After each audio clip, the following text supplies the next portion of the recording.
Welcome to the world of MCA DiscVision.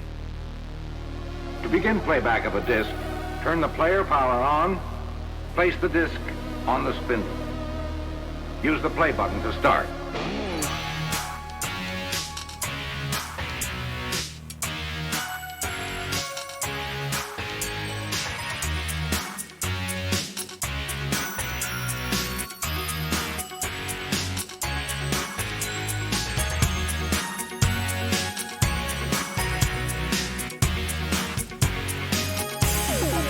DiscVision, that you be the boss.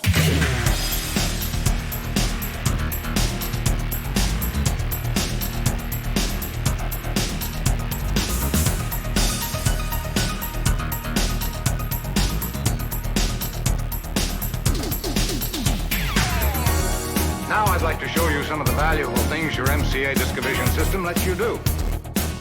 Most persons find it more convenient. Gently pull up as you press down on the center shaft with your thumb. You'll hear a click.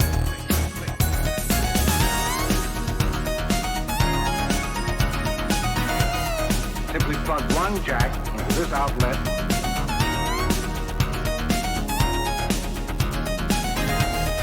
How about that? Pretty easy, isn't it?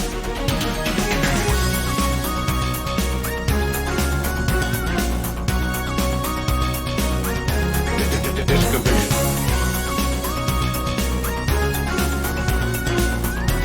This red light comes on. Simply press stop.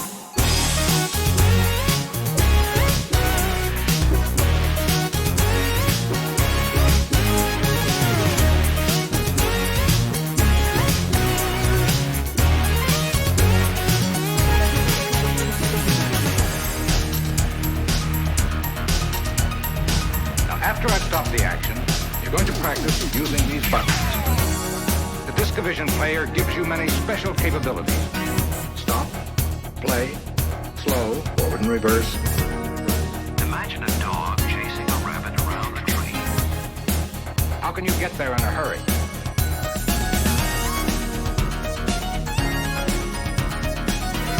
Now you enter the number just like dialing a push-button telephone. 2, 6, 3, 2, 4, search.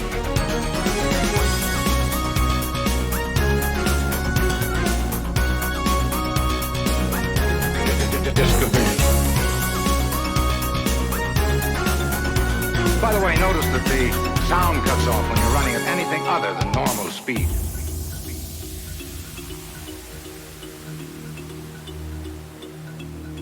Use one of the step buttons.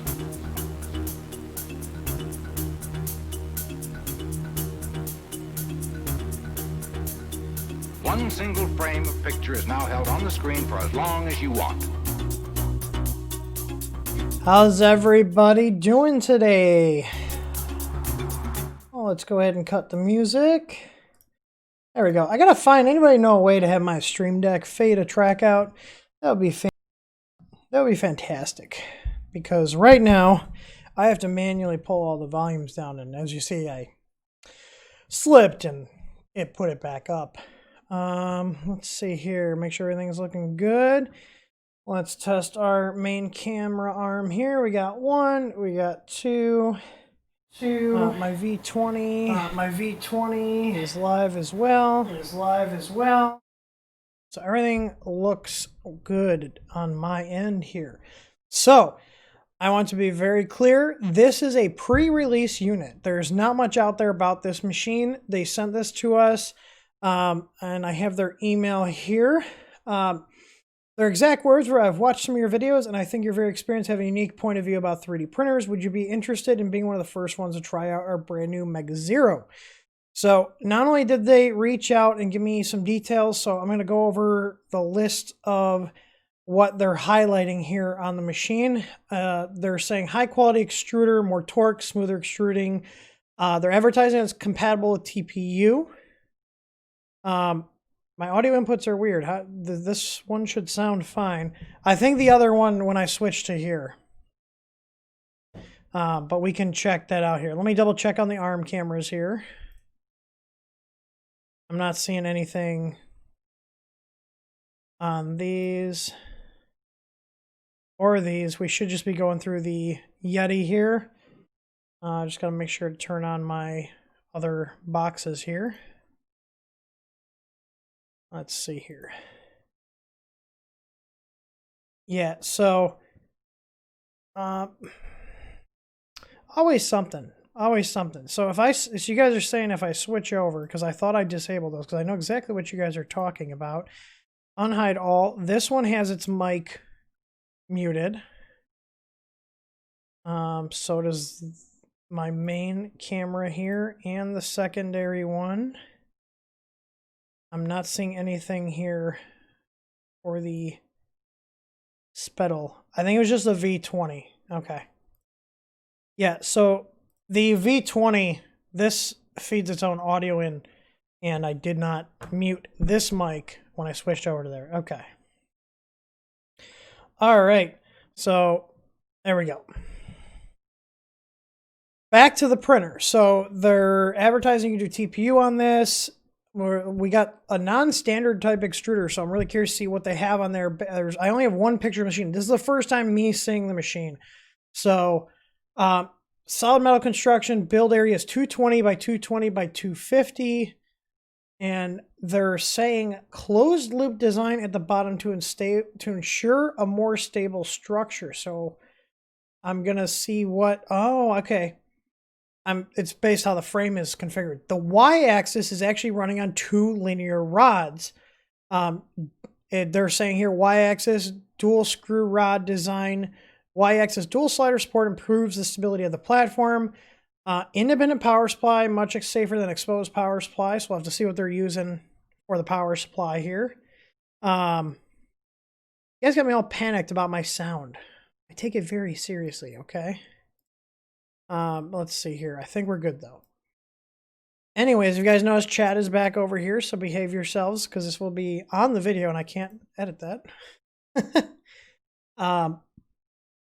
Resume from power outage and easy leveling. So it looks like they got assisted leveling, and it's got my favorite 12864 LCDs on it. In addition to all that, they sent me a full spreadsheet with multiple points on giving them feedback. So they have an actual proper form that has my satisfaction rating, the appearance, the operation, the UI, user manual, slicing, filament, printing, print result, and other suggestions. They got a scale of 1 through 5. So it's looking really good. Like they're taking this seriously. I only saw like 2 other videos where people were talking about this printer, so I think we're the first ones to get these. And I'm really looking forward to this because it seems like they're trying to get stuff done correctly. And in general, AnyCubic's been a pretty decent company. Their i3 Mega Plus, I think it was called, or i3 Mega. Pretty sure it's i3 Mega, which was the one that came before this. We have one, and one of my friends borrowed it for about 4 months to use to get Etsy prints out, and he said he didn't have any issues with this, with the i3 Mega. So in general, AnyCubic's been pretty decent. One of my first printer reviews on this channel was actually an AnyCubic Delta printer, and it worked.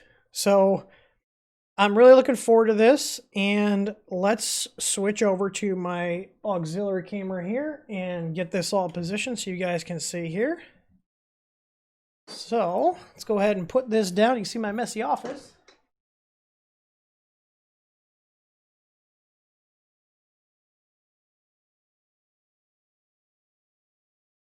And take the light on there so we got some fill light. There we go. I'm going to put this into manual focus mode with a utility I have here. Price point, they're saying right around $200 or less. So they did send me a spool of their filament with the machine as well. Looks like we got some gray PLA here. Get that mic focused on my beautiful voice here. So I'll probably be using this. I'm assuming it's going to come with a sample. Again, this is a pre-release unit. I've told manufacturers if they want to do exactly what AnyCubic did, which is send us units before selling them to people so we can give them feedback. We don't charge them anything to do this. Nothing. I'm not making anything off this. This is me just trying to help out these companies that are giving us affordable 3D printers. So they're the first ones that have actually sent out a pre-release unit to us. And depending on what board's in here, might even do some firmware for them and brand it. So if the firmware is poor, I will send them an AnyCubic branded firmware. That's all tuned by yours truly. So let's see what is in the box.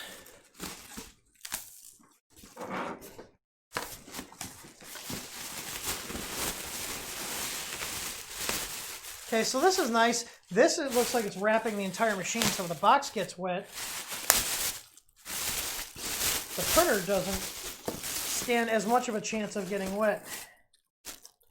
All right. We got an assembly guide in here. And this is how new this is. This has got a QC sticker dated the 13th. So we just got this in a couple days ago. So let's see what we got here. We got a little control board in here. So the control board and the LCD are in this same housing here. And we got the nice 128/64, so none of this touchscreen garbage that everybody tries to do. The extruder is a Bondtech clone. So we'll take this apart before we put it on and see how good the quality is. I've got a US power plug, so they sent me the correct power plug. A bag of screws, a little sample filament here. They give you a mini USB cable. This is something Creality cheaps out on with the Ender 3. So this is going to be competing with the Ender Free. God, I can't talk today. Ender 3 doesn't come with a USB cable. Let's see. Now this is interesting. This is the power brick. It's only rated at 6 amps. I wonder if this doesn't have a heated bed. Wonder if that's how they're getting the cost down on it. Spool holder looks like the same style Creality's used. We've got a spatula. Extrusion here. We're using V-slot. We got a solid coupler, it looks like, unless it's just some shipping protector, but it looks like the coupler's on here.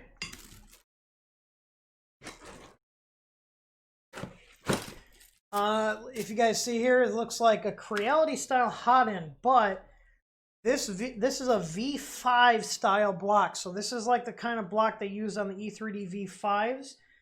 If you go search on AliExpress, this is marketed as a V5 block. So you're going to take V6 nozzles in this. And we do have a layer fan here with injection molded part here for the duct.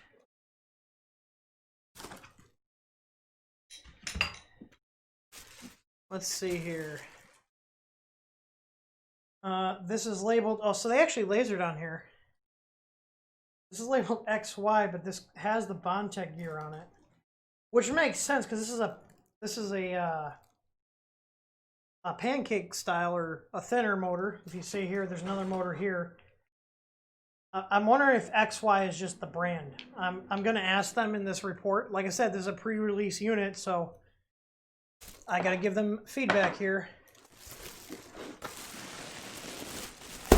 Whoa! Just hit my camera.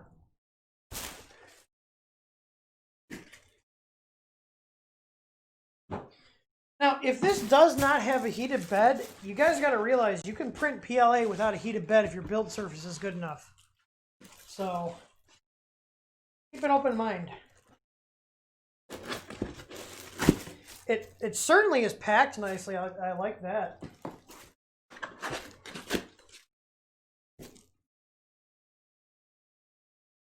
Got some more extrusion here.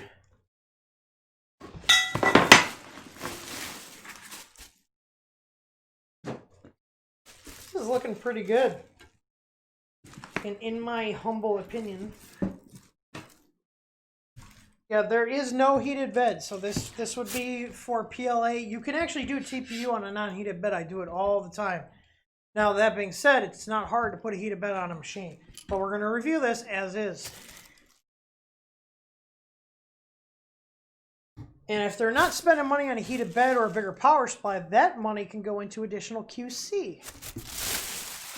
So let's see if they what they got right and what they got wrong, and see if we can help them make a better machine.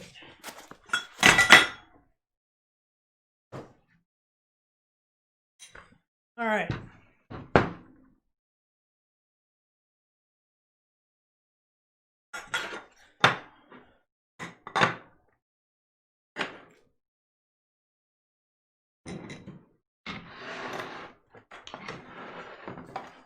So here are most of our parts here. I am going to open this control box up and see what board is in here. Now, here's the thing.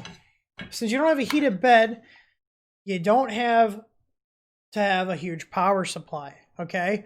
Which means no one can touch mains voltage on this and kill themselves. Or I should say not as easily, because on the other power supplies, you've got screw terminals. It's all isolated. So they're gearing this printer towards beginners, okay? So, like I said, keep that in mind.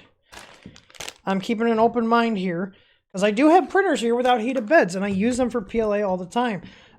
If you guys have a printer without a heated bed, the Easy Mat is great for PLA without heated beds. You will sometimes get some lifting on the larger, like 400 by 5 or 400 by 400, 500 by 500, but our Easy Mat is this similar kind of surface. I don't know if it's the same kind. They didn't give me any information, so we'll see. What is this bed made out of?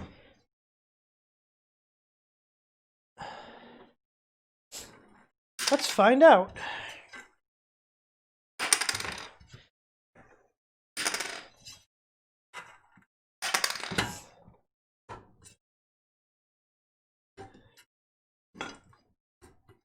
I'm going to assume the board is a 2560 base board. Okay, what is this bed?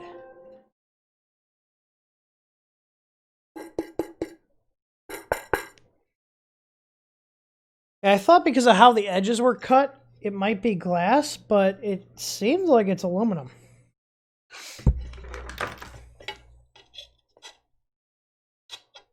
Yeah, it's aluminum. So, would not be hard to put a heater on this. Look at this carriage, though. Talk about beefy. Like,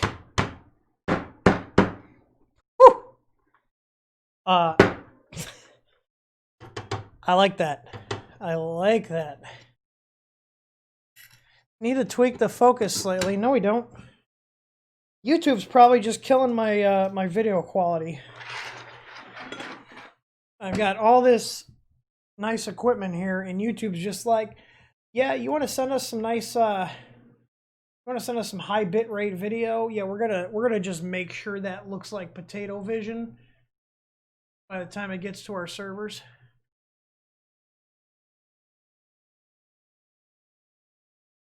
No, it's aluminum. It's not heavy enough. So the plate itself feels like steel, but the bed is definitely aluminum.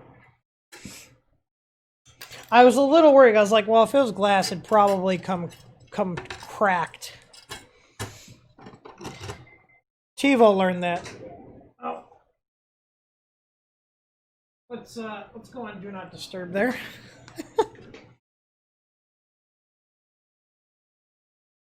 All right, let's put the bed back on.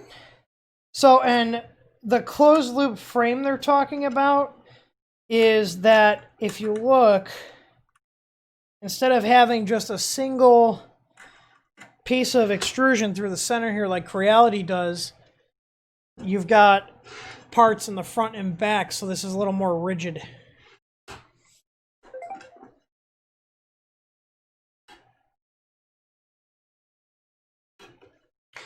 So let's put this back together. And I'm just going to go over some inspections. So we're using rubber belts. So none of that plasticky crap that some other manufacturers have used. Got a decently clicky end stop switch here, which hits a little, there's no lever on here, so one less thing to break, and there's a little thing that sits down here on the bed, and it's making a nice solid click.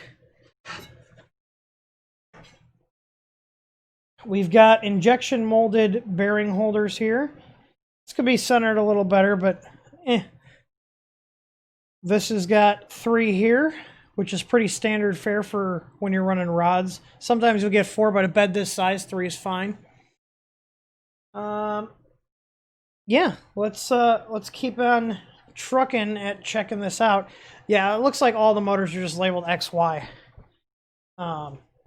Maybe that's a brand over there that I haven't heard of, because that's the only markings on this, is it just says XY. So it could be a brand here.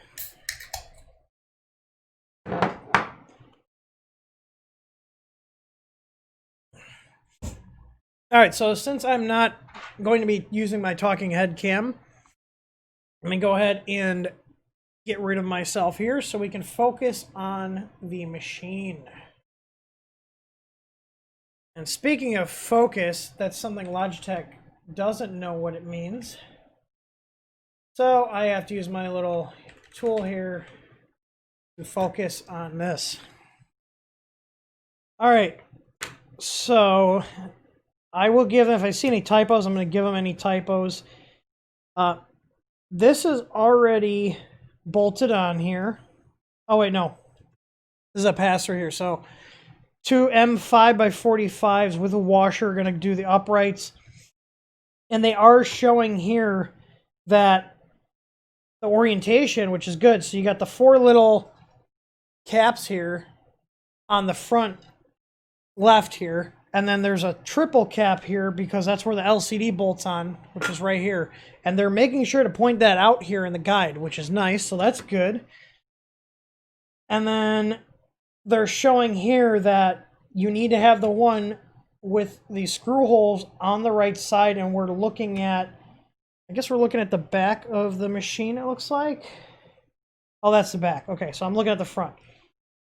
So I've got an extrusion here with holes right there. And it's showing, I think, holes on the side as well here too. But, oh, there we go. Okay. So this is nice. It's showing you that it goes, you know, like this. They're showing you the correct orientation. So I like that. They're pretty clear. It shows you all the different things that come with it. It even shows the gear on the extruder motor here. So they highlighted that their directions were going to be good. So I want to make sure we're going over all this. Showing you how to properly install the lead screw onto the motor shaft with the highlighting the flat face on the motor. Telling you, hey, don't tilt it. That's good. So they are covering a fair amount of detail already. And again, this is geared towards a beginner.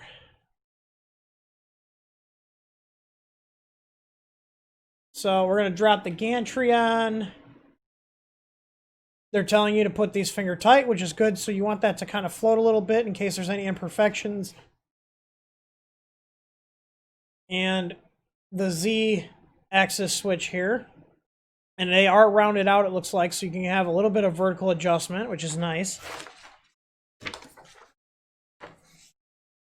And we've got the extruder, so it looks like just 3 bolts and the extruder goes on.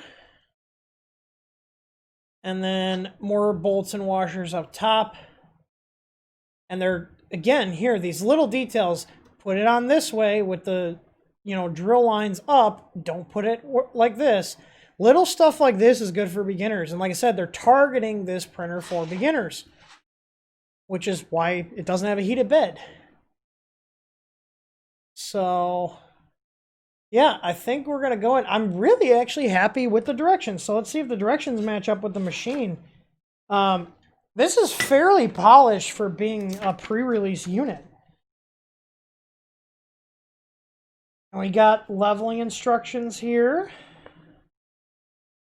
They even tell you here, if it's not hitting the Z switch, you can adjust it. They're telling you you can adjust it.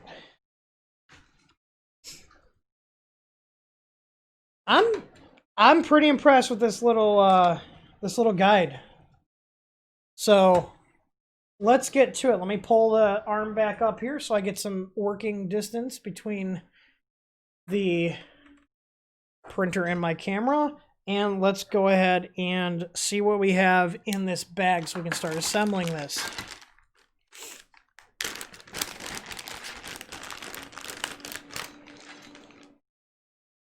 Okay, Roger. Tim's opinions are either well respected, feared, or both for him to get this project. It was ballsy of them to send this to us.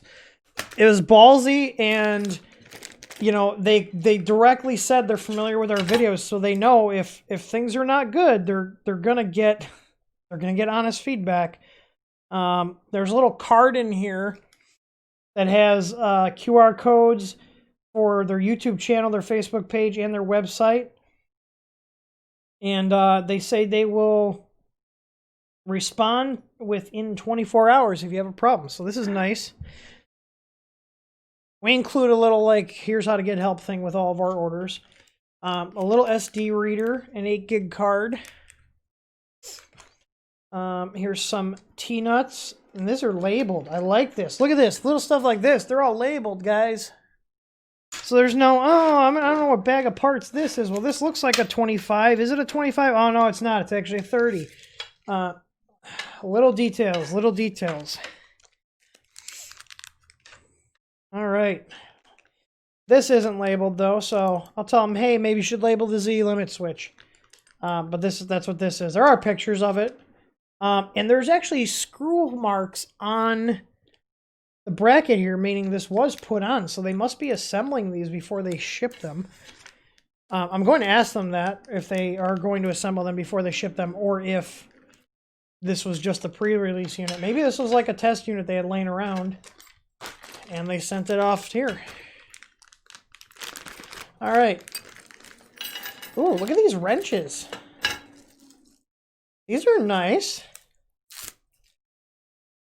Instead of those little stubby ones, like, I like these. These are like for adjusting eccentric nuts, which I'm assuming it's going to have. It's not flat though, but whatever. It's a cheap wrench that comes with the printer.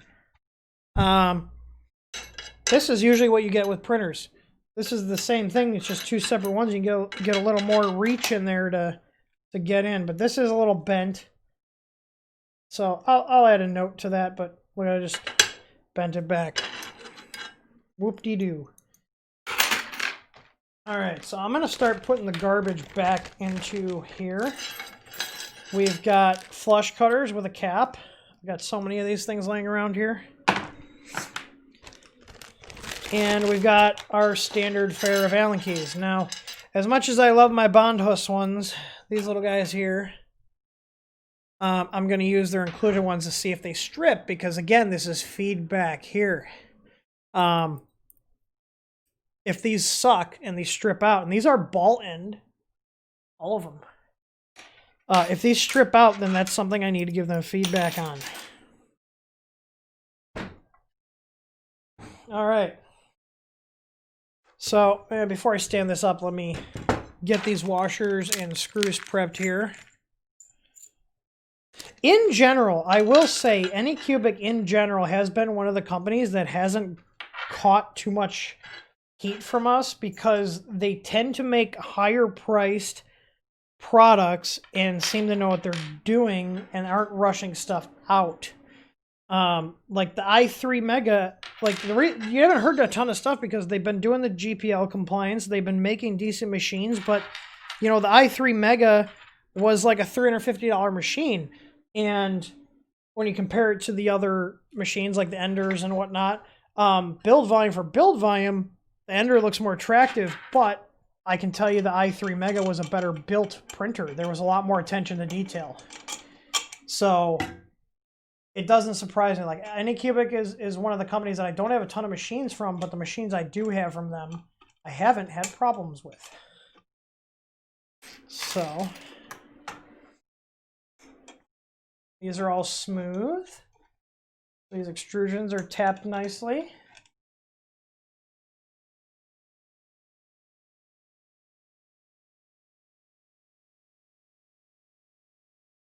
And what I'll do is, so see, I'm tightening it up. I'm going to back it off. So tighten it up, back it off, because I want a little bit of play in this for when I assemble everything. And then I go back and tighten it up.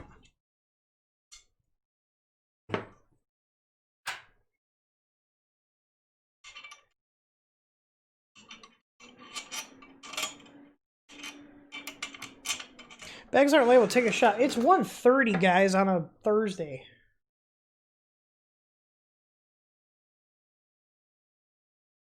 If you want to hang out with me while I'm drunk, you should come to Murph.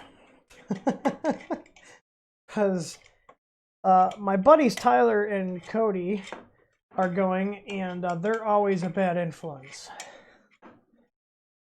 And we've got a whole, we actually rented, because there's a bunch of guys going, we actually rented out a suite at the Holiday Inn or something. I don't know. I think it's a Holiday Inn. But it was actually cheaper to do that for all the people we have going. So we're definitely going to have some good times there. All right.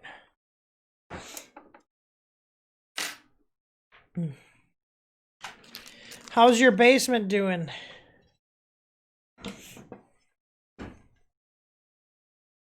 All right. What is their next step in the guide? I'm going to go per the guide here. So they want me to put the Z motor on and don't tilt it. Got it. Can do.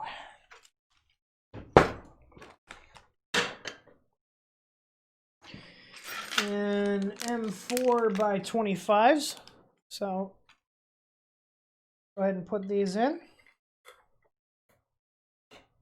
Oh, this block is aluminum here.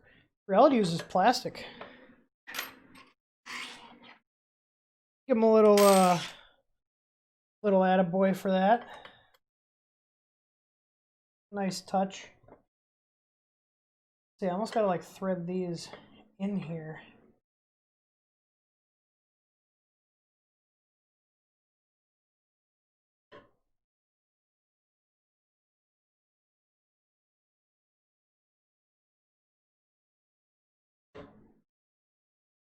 There we go. We're going.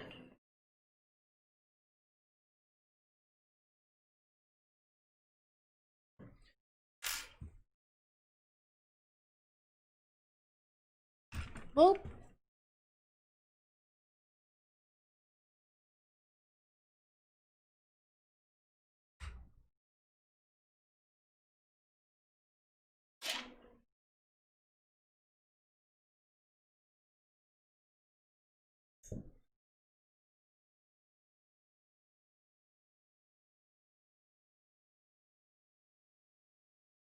All right, well, those went in nicely. Go ahead and tighten those down.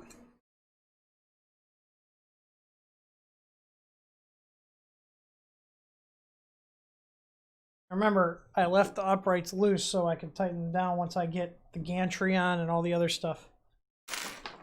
All right, what's next up on the to-do list? They want us to put the lead screw on, and then we're going to drop the X gantry on. Oops.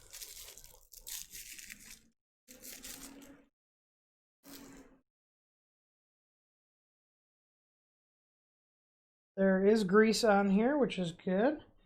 Now, okay, there we go. Yeah, there's a little mark on here, so this machine was definitely assembled at one point. I'm going to ask them that. Are they assembling every machine? Because if they are, then that would explain why the cost is going to be about the same as the Ender 3, and there's no heated bed. So, like I said, like QC costs money, and we'll see if that pays off here. I'm going to loosen this up a little bit here. Again, I'll usually loosen these up when I'm assembling machine, So that way, once the gantry's on, make sure everything's all aligned correctly. See if this will actually come out of here. It won't. They yeeted that in there. So, but I do have some adjustment here on the actual rod itself.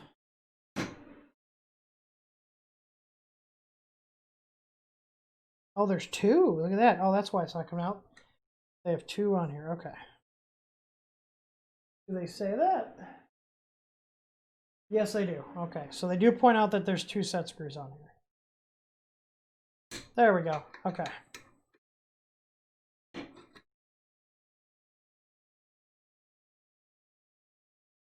Where did my flat spot go? There it went.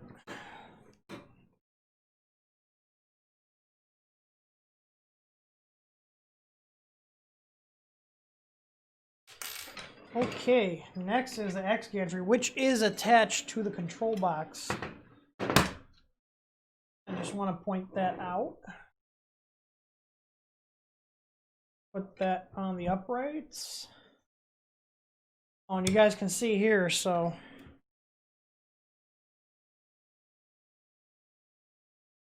these are loose, and they say finger tight for these. Oh, there we go.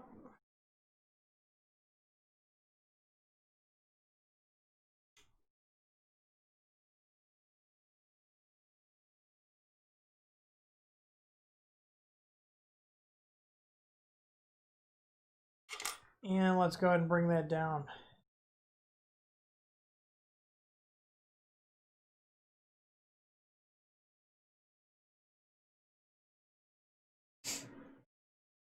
That's moving mighty smooth.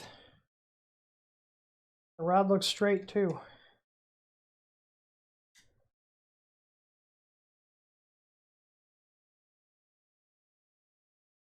All right, let's go ahead and tighten these down here. And then we're going to put they want me to put the Z limit switch on next.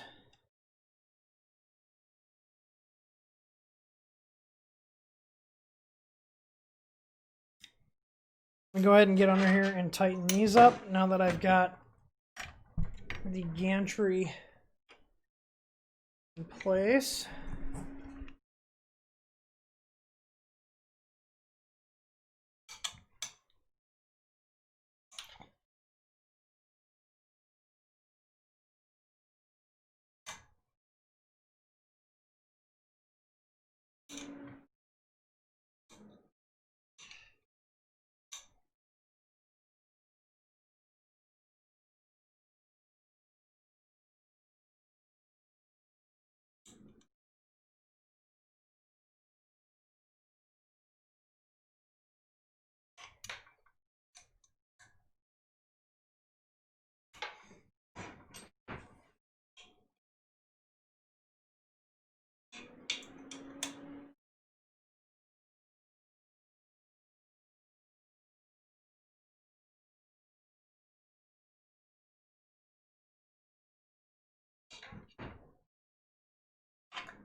All right, so our uprights are on.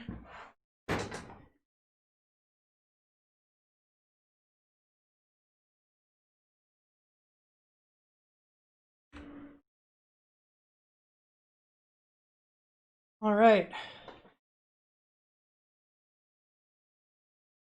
Watery smooth. Watery smooth. I don't know if it's smooth enough. Oh, I can push it down. Yep, there we go. Okay.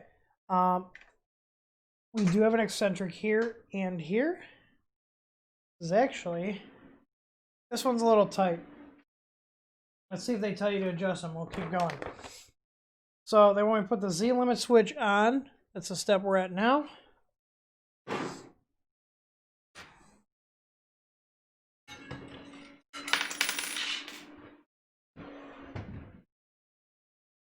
Using two M4x16s, which are labeled.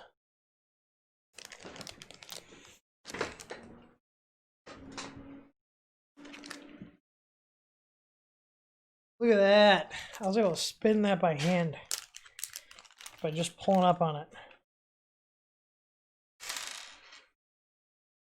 AnyCubic knows the way to my heart. It's when it's actually sending out printers that are checked correctly. I'm not that hard to please.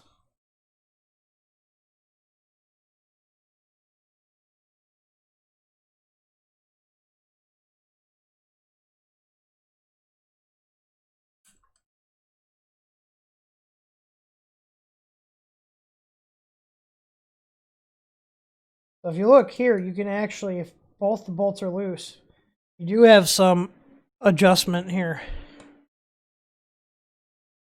But they say to leave it centered in the directions.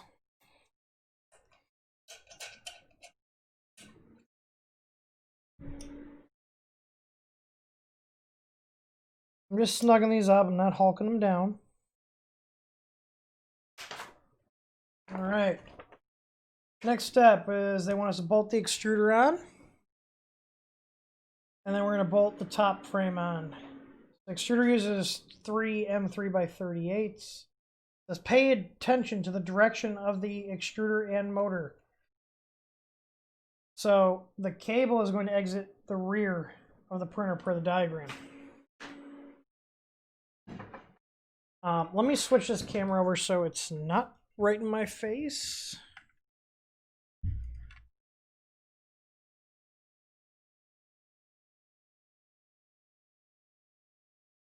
There we go. All right, so when you put the motor on, it's going to go like this, with the cable exiting the rear of the machine. Here's the M3x38s.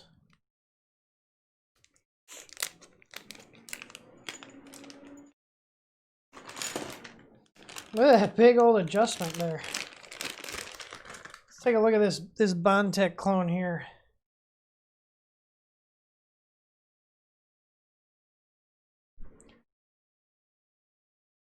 So we got a metal PTFE fitting. I like that. Oh, that's nice and smooth. Okay. Okay. Oh, is this an... Oh, this is the input. Okay. So this is going to the hot end. This is the input. Yep. So that's nice. I got a little guide tube on there. Let's see if I unscrew this. Yeah. The gears look nice. And they're lubricated. All right, let's put this back on here.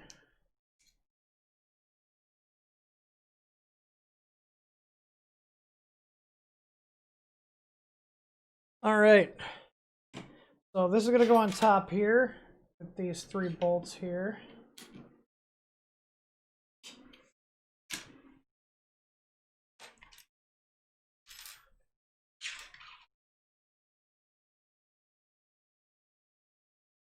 And it says you just do this.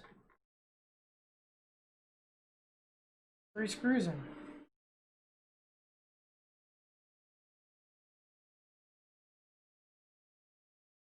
I should want the gear, so. Alright. Of course, Google's going to shut the lights off on me.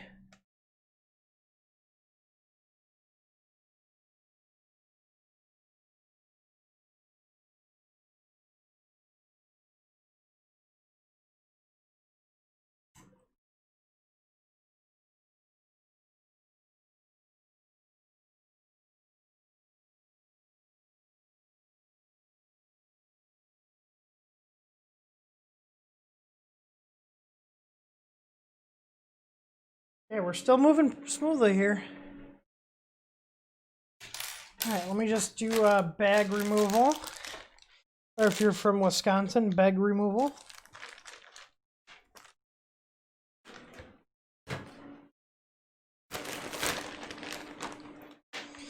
All right, M5 by 25s. These go on the top with some washers.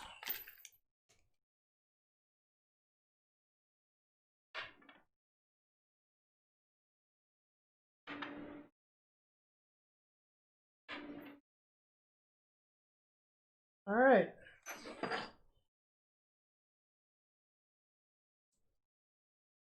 Cool. So a little bit of oil on here. Now there's two little screw holes in here, and they do tell you, okay. So they're pointing out here this and this, and that the ones with the screw holes. So this one here with the screw holes goes by the extruder side, because that's where the spool holder is going to bolt in.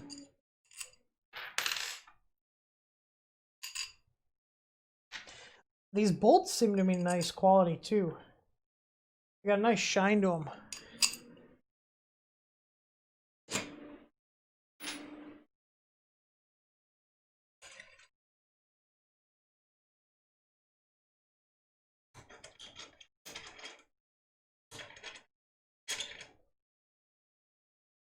All right, make sure that's all lined up. Looks good.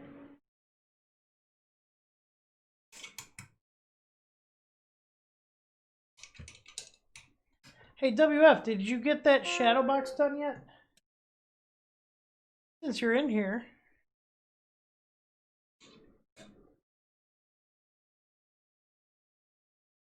In about 15 minutes, I actually got to queue up some updates for our website.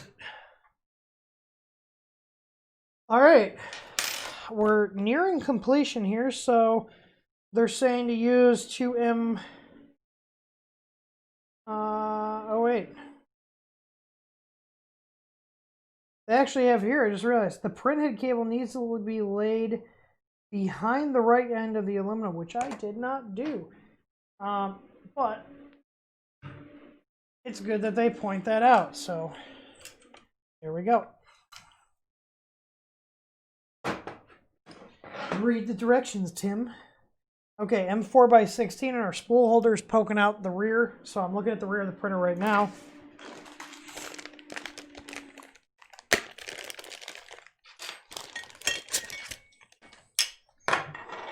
So these are the other two M4 by 16s.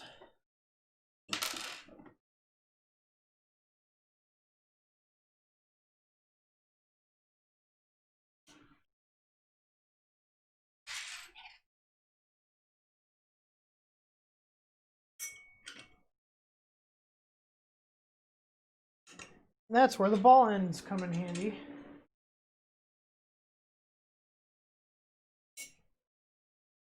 When you're in a little tight spot like this.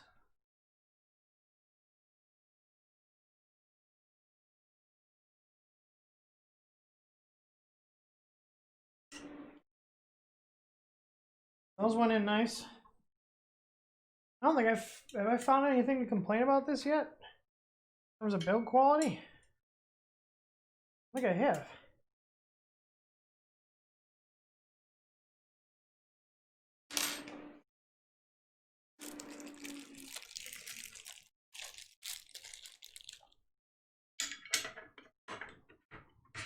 All right, there we go. Spool holder. Take note, TiVo. This has a spool holder. I'm never letting you guys live that down until I see printers shipping with spool holders. All right, so they're saying use a T-nut. We got one T-nut in the rear of the control box, and then we've got an M5 by 6. So that's what these are. These are for the control nuts. The control box. And if you notice, it's kind of like twisted a little bit. You can tell. I'm just gonna make sure that's not twisted. It could have been me. It could be how they packaged it. Either way. All right, so I'm gonna put one of these nuts and bolts on here.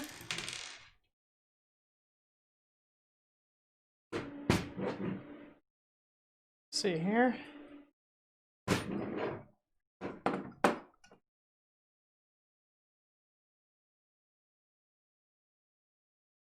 And what I think I'm going to do is bolt the front one in first and then do the rear. How you guys liking these camera arm setups? Are you guys liking the views I can get with these and be able to pull it in when I'm working on something?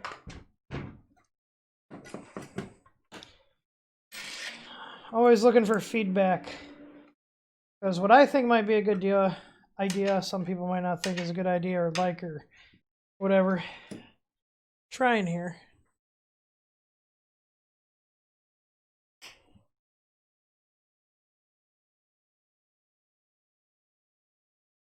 Alright, so now I got that one in. I'm going to do the T-nut on the rear here. You can see this goes into the extrusion. And the ball ends were a good call on these Allen keys because you got to get in here at these weird angles in some of these parts.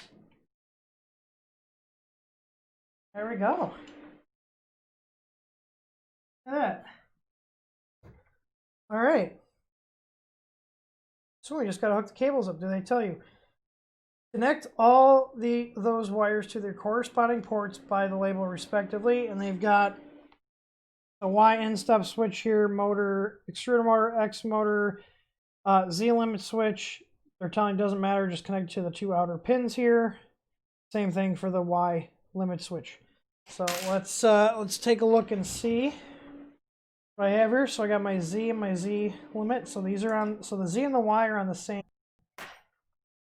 cable bundle here.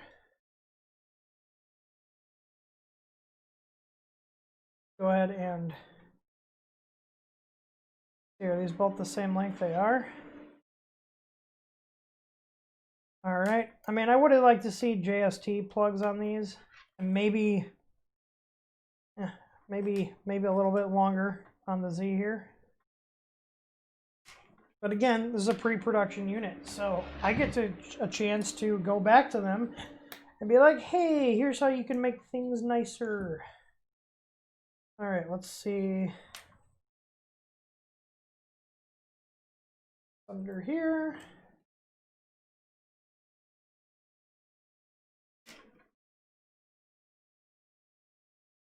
Okay, Y plug went in.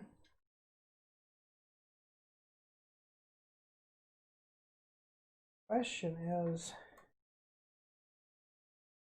I have enough cable here. This is awkward. I'm going to tell them they should probably do two separate cables. Well, if they lengthen this Z end stop cable, it's not going to be as big of a deal. These are both the same length. This is labeled Y. I think this is looks a little bent up here, or down. So I'm going to let them know that got bent during shipping. All right, so those are connected, and then they did say to do this earlier, which is connecting the ETFE. I just forgot to do it. So places are connectors up in here. Well, there's connectors in here in the sheathing. All right, so that's all the way in. There's our X and our E.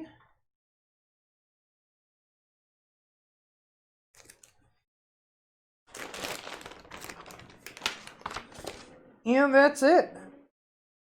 They're saying here, tighten the 4 nuts on the bed to bring the bed down, and then they're going to have you do a preheat PLA in home all, and then level the bed. So we're going through bed leveling. It's got assisted on the LCD supposedly, and tells you how to do everything. It looks like there's a test print on the card too. Okay, well, yeah. That dog does not need a raise. Do you see what she's doing? Nothing. Whole lot of nothing.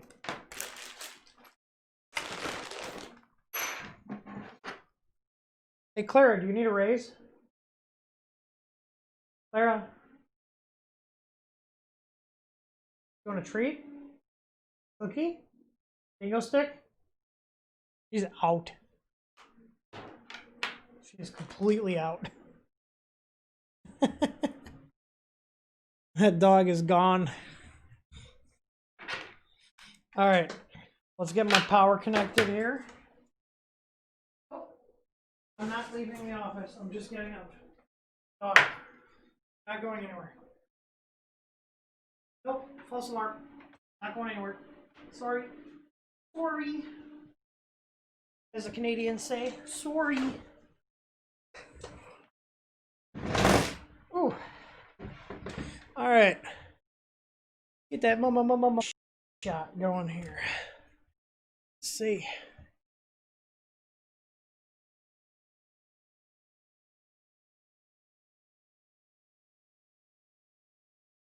All right, so let's go ahead and plug this in. A 6-amp power brick, and then there's a DC jack on the side, right here. And let's see. Okay.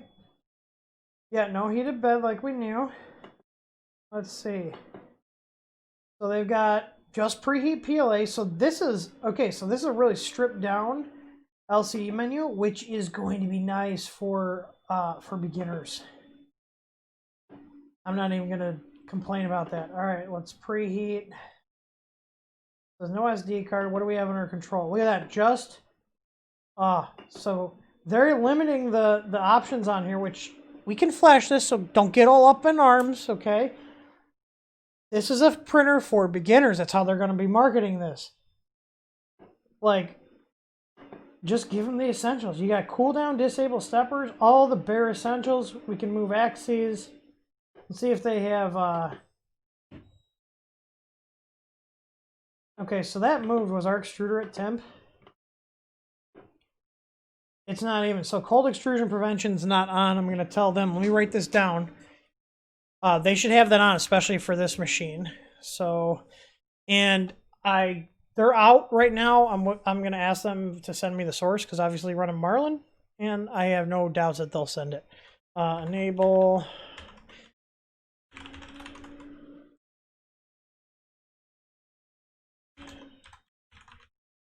I'm going to tell them lengthen Z end stop wires 3 inches should be. So wait, what's that in millimeters? I don't like 60 millimeters. We just need a little extra distance on there.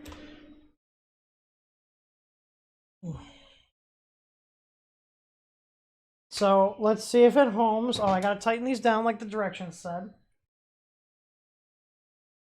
And this is good that they tell you to do this because think about it. If I told it to home right now, my nozzle's going into this build plate. So they took that into consideration when writing directions to be like, hey, need to do this. Belt tension on X is good. Y is decent. Could be tighter, but nothing crazy to complain about. All right, so that's all the way down. That's all the way down. Let's go ahead and auto home.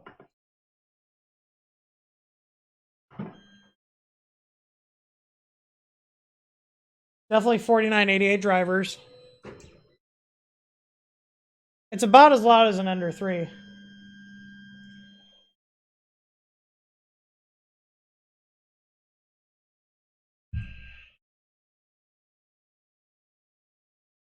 Reflector, you don't know what I'm talking about? Oh, maybe after you have a cup of Timmy's, you'll be a little more awake and you can understand what I'm saying there, bud. I hope if you got some snow up there, you took the sled out for a rip.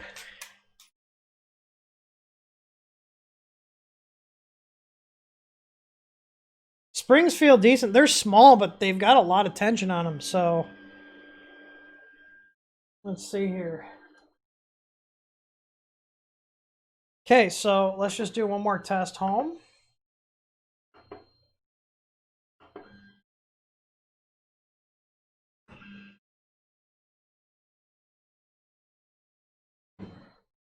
Okay, so it says to level corners.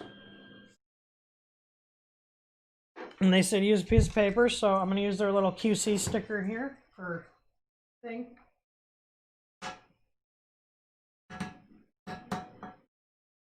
Now, with these all the way down, I definitely have to grease the other side to get this to go up.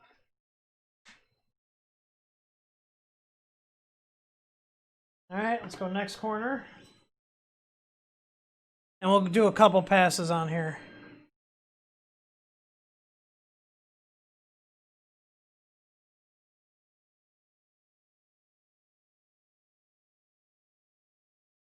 Go, I'm getting drag on there.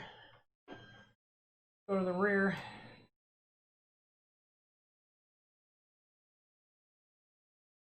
And again, when your springs are this far tensioned, you're going to want to loosen up the other side too, because otherwise the bed's not going to come up.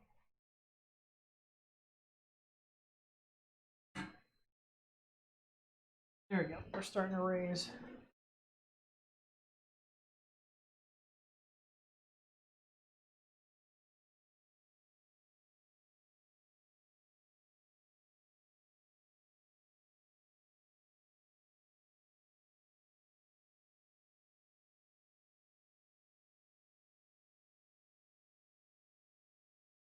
All right, we're dragging.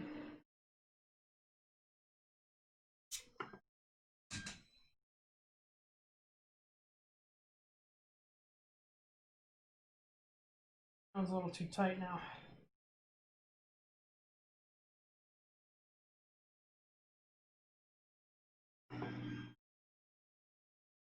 I'll just go ahead and verify all the corners. And now that one's way too tight. Remember, the back was all compressed. So if you're manually leveling, you want to go and do this a couple times.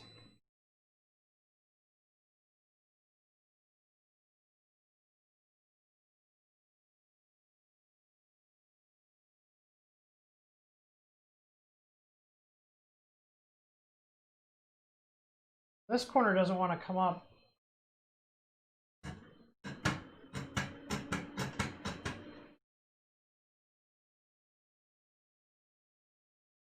Because my nuts, my spring's not fully compressed, but I need to make these holes a little bigger for the post that the bed goes through. Because there we go. Once I heard it click, so like the tolerances are too tight on the screws for the bed, so it wasn't the screw wasn't moving up in the hole to get the bed closer to the nozzle. So I had to push that up, so I'll note that.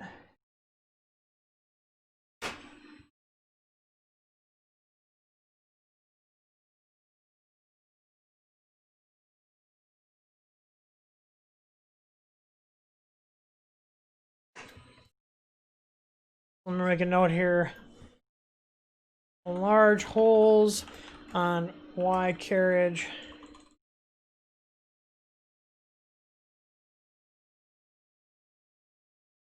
If they just go up 1 millimeter, that'd be good.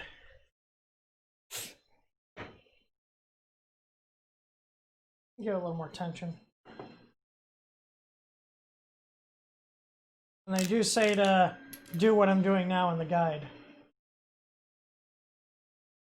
All right, I'm pretty happy with that. Go ahead and prepare and home all. And they say to load the filament and put the SD card in.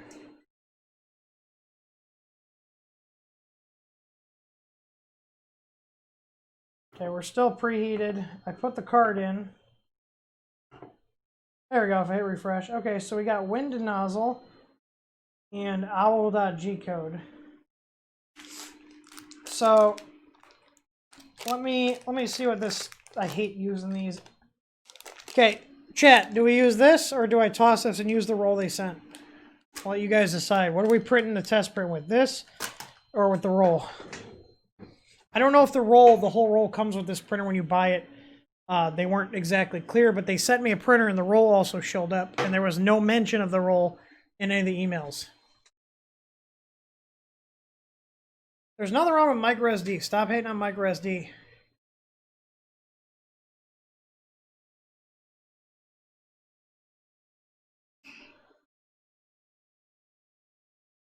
I can have an easy ABL mount to this pretty quickly, provided that the board is something I can easily wrap up.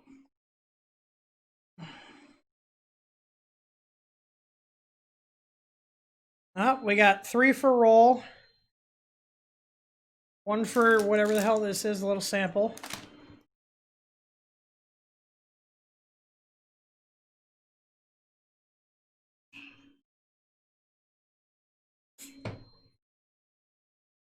Okay. Roll wins.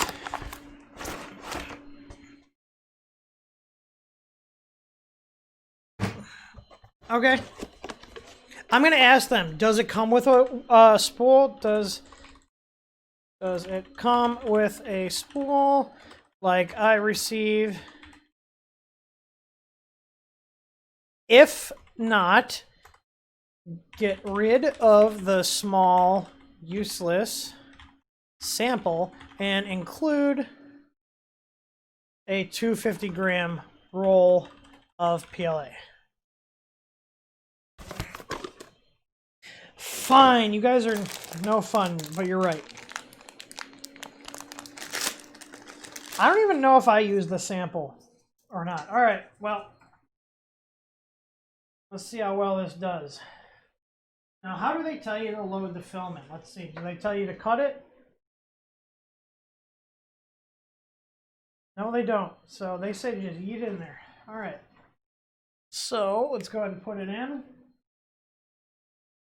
And it says to push back on the handle here. Oh, well, that was easy to feed. Okay, we're at the hot end already, and now it says to. We leveled the bed, print from SD card. It did tell me to move the nozzle up actually before feeding in, which I didn't do.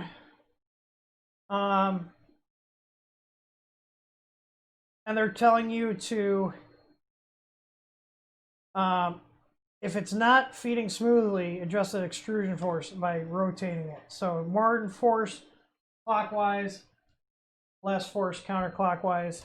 And they give you the recommended distance here of 18 millimeters.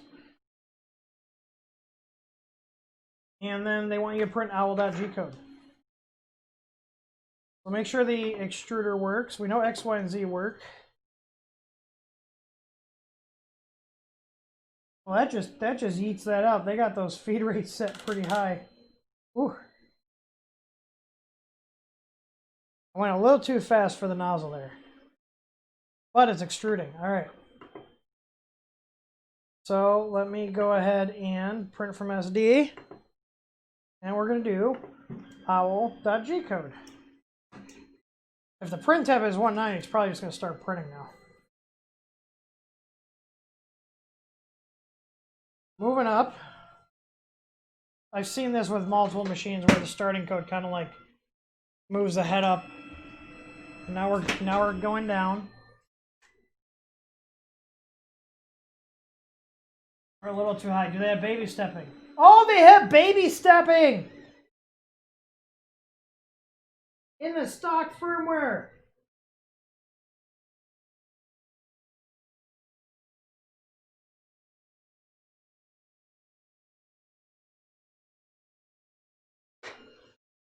Look at that. Baby stepping in the stock firmware. Take note, manufacturers, it's magical. Look at that, baby step Z. Hopefully you guys can see it, hang on. Baby stepping in the firmware, because you can use it with manual leveling. Ready? Oh yeah. Hell yes, do they mention it in here?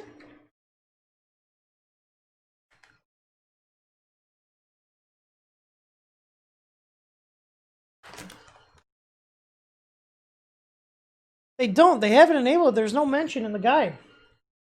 They need to mention that because that's a powerful feature, especially for a beginner. All right, well, let's let it print. So now we get to hang out with each other. So, hi, everybody. How's it going?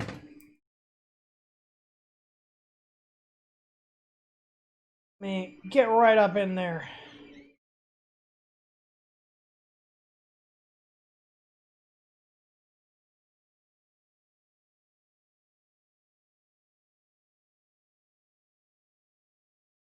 And as much as I don't like using digital zoom, this has got a 4K sensor, so we should be able to do something where we can zoom to get the focus in.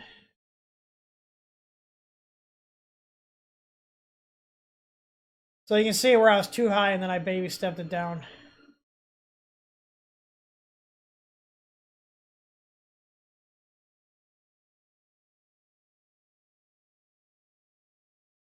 Just trying to adjust this camera arm. It's actually technically a microphone arm.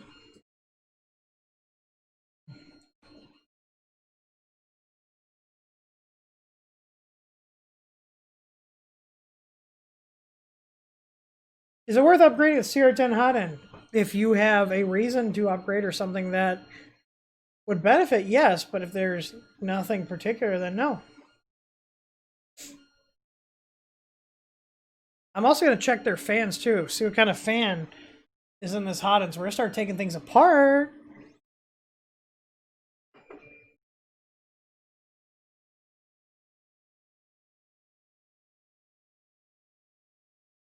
It's printing nice.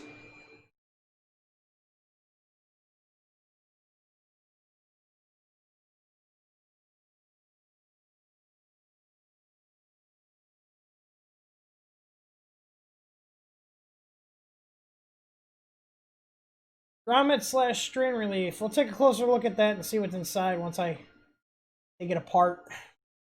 I almost need like a weight on the end of this camera arm to like pull it down a little bit.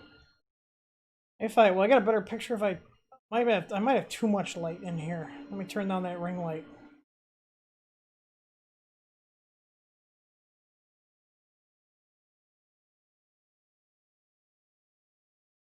We're extruding really nice. Is this an Ender 3 clone? No, this is just another printer from another company.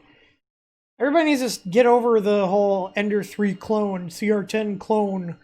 All these printers are built off of design iterations that have been around for years. Did they mention adjusting the eccentric nuts? That's a good question. Let me check. They were pretty good.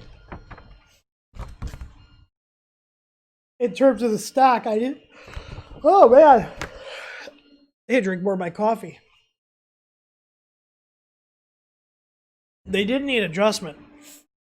But I will note that...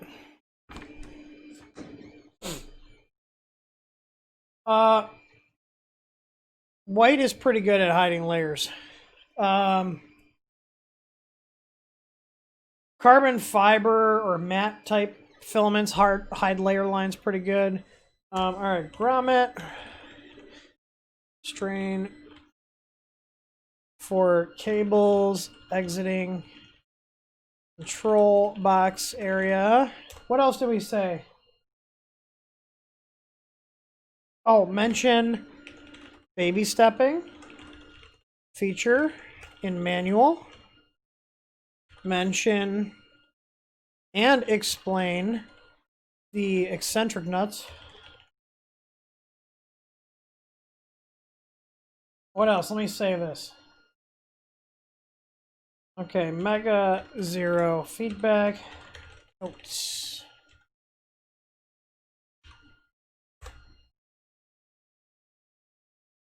Now I wonder if they'll come out with a heated bed upgrade for this. It'd be kind of nice to see something like that, because you could buy this printer, print PLA with it, and then once you graduate to a different type of material and whatnot, you could then upgrade it. Wouldn't be hard to put an upgrade kit. There'd just be a separate power supply. They could even do 24 volt. Or maybe I'll come up with one. Like right now, initial impressions, I'm impressed. I'm not even gonna lie. The build quality is nice. We'll see how everything is once we get into the electronics. The Z-Rod is already lubed. It came lubed from the factory.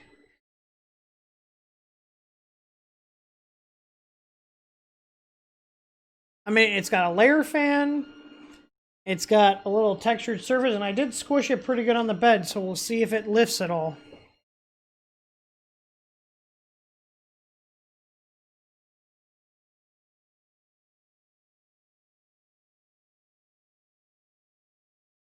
Should mention a full parts list. Well, they do have a parts list of what's in the box. No manufacturer is going to list every single little other item, but you do get a list here of all the parts. I'm going to go through here and check for spelling and grammatical errors and give them corrections. I'll probably have to scan this in and then I'll annotate it.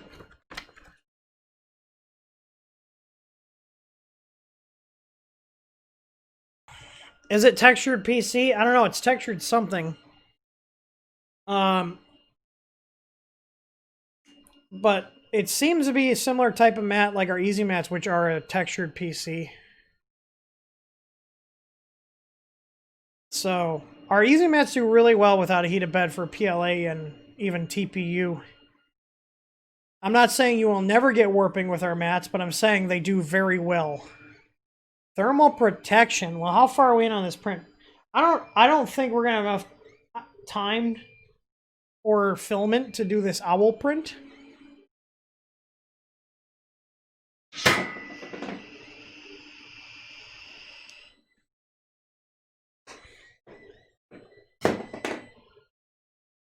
And I just dropped my thing, so I'm gonna let this go a little bit. Let me bump the feed rate up. We'll test thermal runaway protection when I actually open up the control box. I'm just pushing the feed rate up a little bit here. We're at 150. Maybe probably go a little faster. It's got a Bondtech clone on it.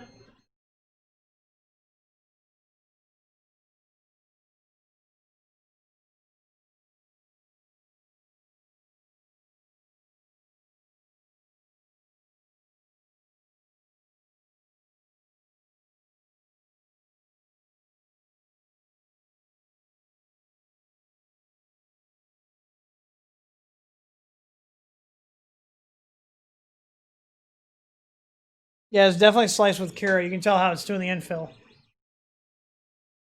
Do you have to treat the Easy Mat to keep it sticking? No, you can wipe it down once in a while with IPA.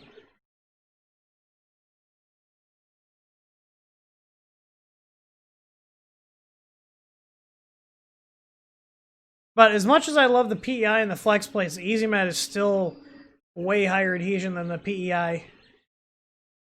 Which you can put Easy Mat on the flex plates.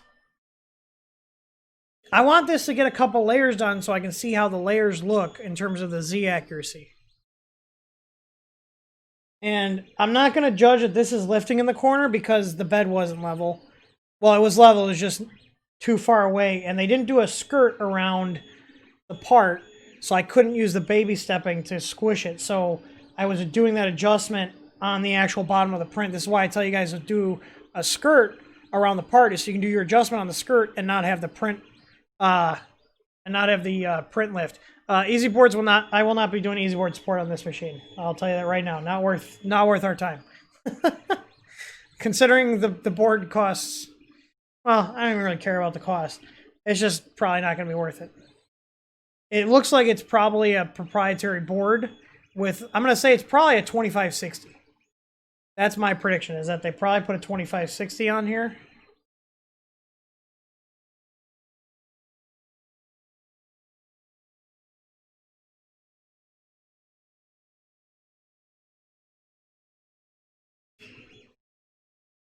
Our flex plates come with PEI. We sell a separate sheet called the Easy Mat. That's a PC.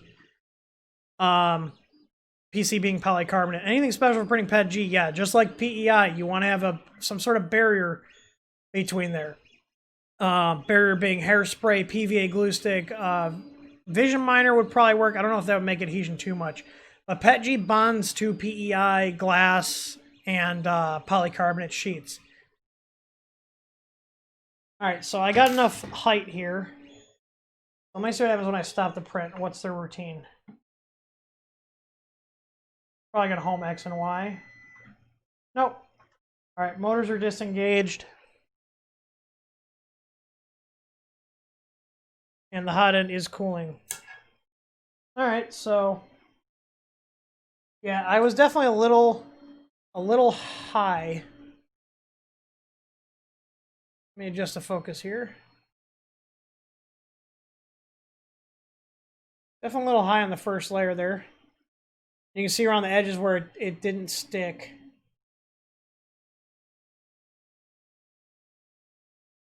I'll have to do a longer term print to test how it is with warping and the stock bed surface. See, white is really hard to see the layer lines on camera, so you guys just have to trust me on this one. They're looking good. So I'm definitely going to do more printing with this to give them more feedback.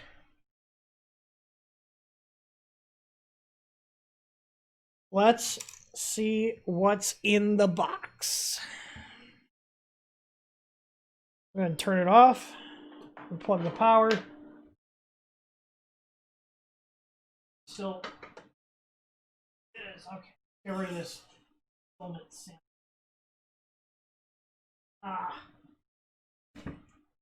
Doesn't want to come out. That's why. It was just hot enough to pull it out, but the end was all weird.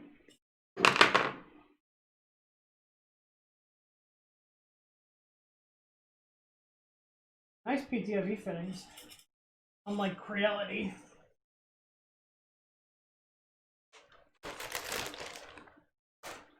All right.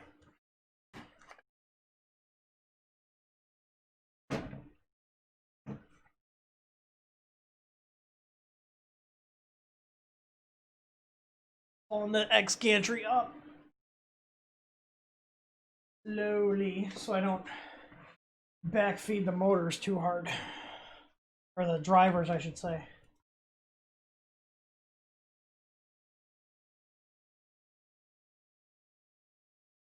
All right, this ring light's nice for when I'm getting in here.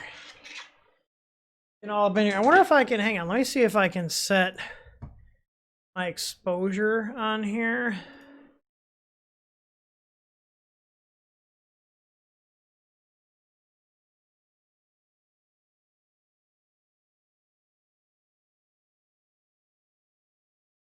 Hang on. I'm just enabling some things in my camera utility here.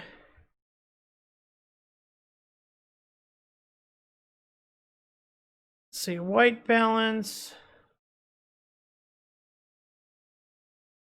Like right about there.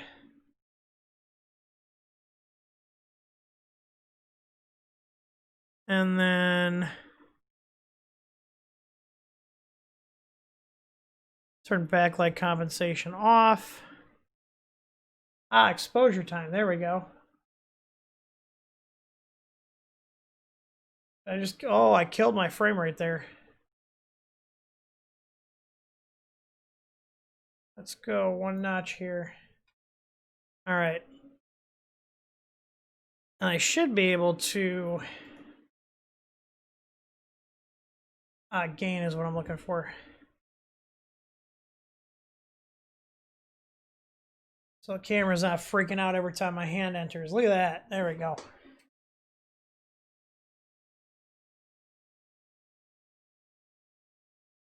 Noise level is about the same as an Ender 3. Maybe it'll be a little less because you don't have a fan on the power supply because it's a power brick. We do have a fan down here.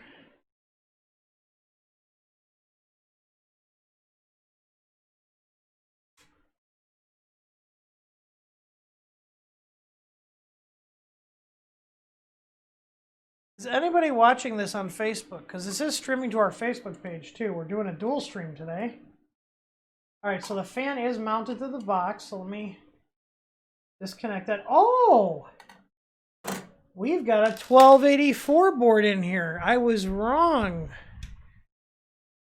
Look at that. Oh, let's remove that little beeper here. So this is the same style as a Creality. And here's our programming header right here. Here's our bootloader header. Now, I'm going to check and see if it has a bootloader. But before we do that, because once I put a bootloader on here, it's going to fry. Or not fry, it's going to clear the stock firmware. There is a header here. I'm wondering if this could be used for a filament sensor. There's another header here. Or maybe a BL Touch. Because these are labeled G and V. So we've got a signal, ground, and a 5 volt. So let me get you guys in closer so you can take a look.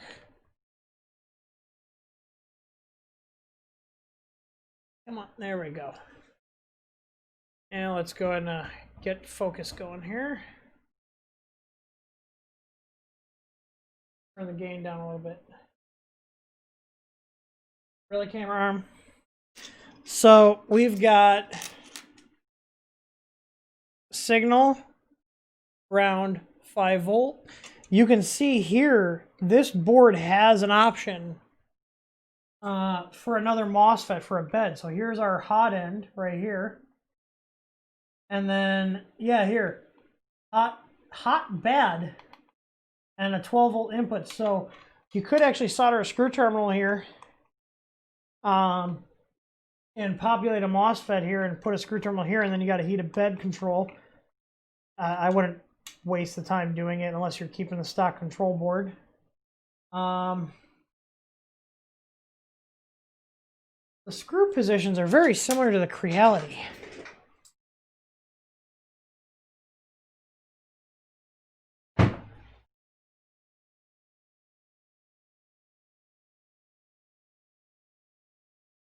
Huh. Huh. Well, this one's different. And this one over here is different, but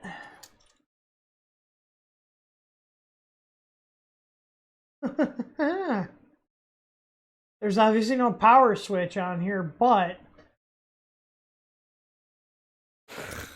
maybe the easy board could go in here. You just have to cover up these posts, but that is very similar. Little Melzy board in here. All right, let's test thermal runaway protection on here. What kind of drivers? They sound like 4988s. They're probably 4988s. All right, let's test thermal runaway protection. So I'm not going to show you guys the LCD, but I want to see if there's any activity that happens on here.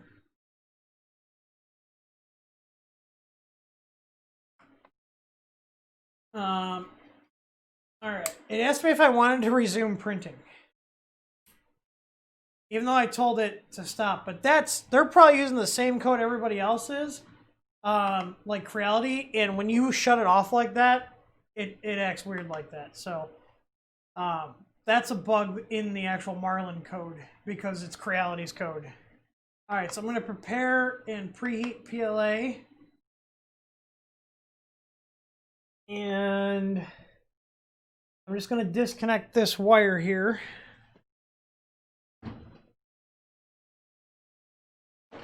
Which is the hot end wire. Oh, I need a slightly smaller screwdriver.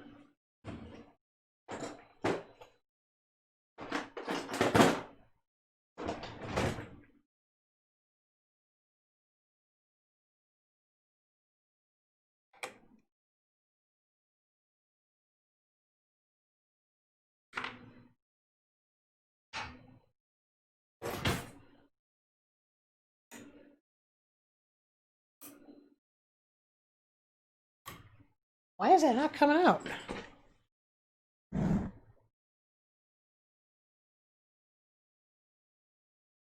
There we go.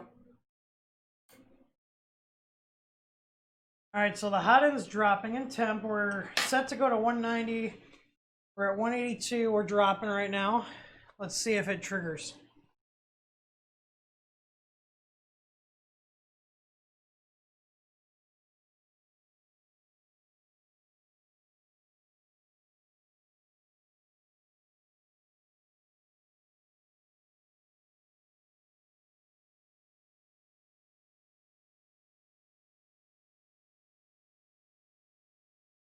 And there's no LED by the MOSFET, so I can't tell if it's still, like, it's still telling the MOSFET to heat. It hasn't triggered anything. Should be about a minute is what most of the firmwares are set to trigger at, if it's going to. But our hot end has dropped from, I think we were at 180, we're at 127 and dropping.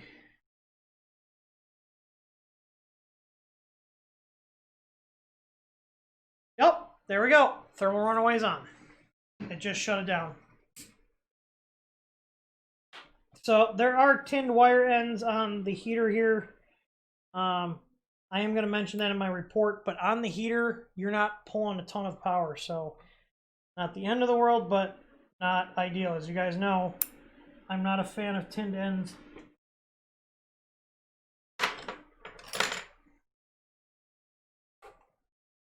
All right, let's see if it throws a min temp error when I unplug the thermistor. These look like to be the thermistor lines. So let's try that again.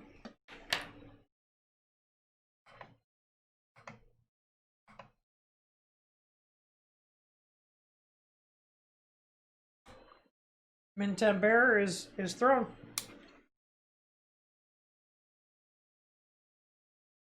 So this does have two thermistor inputs. It's got a couple extra fan headers here. So, do we want to see if this has a bootloader? I could try flashing our Creality Ender 3 firmware on here and see how closely that matches up. Or should I save that for a later stream? Because so far, out-of-the-box experience has been pretty damn good. Pretty happy with that. That plugs back in here.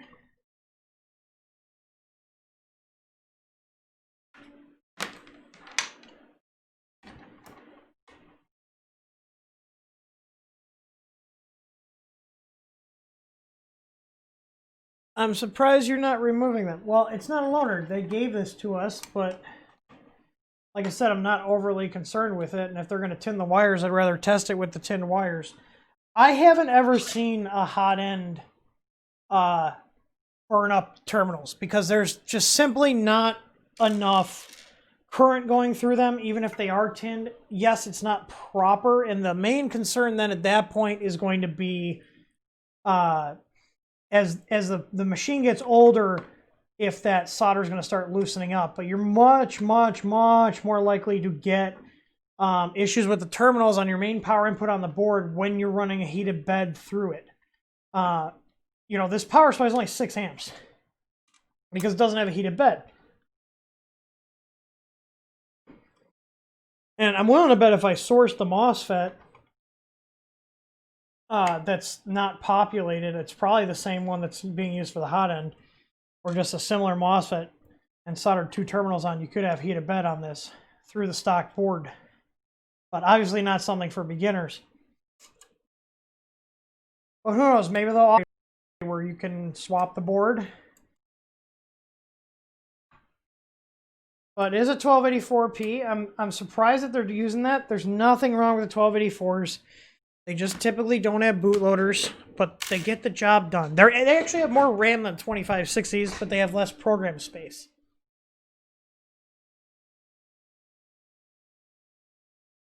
Save it for after you get the source. Leave firmware as is. Well, I'm going to get the source from them. You guys know what will happen if I don't get the source from them. I'm just saying.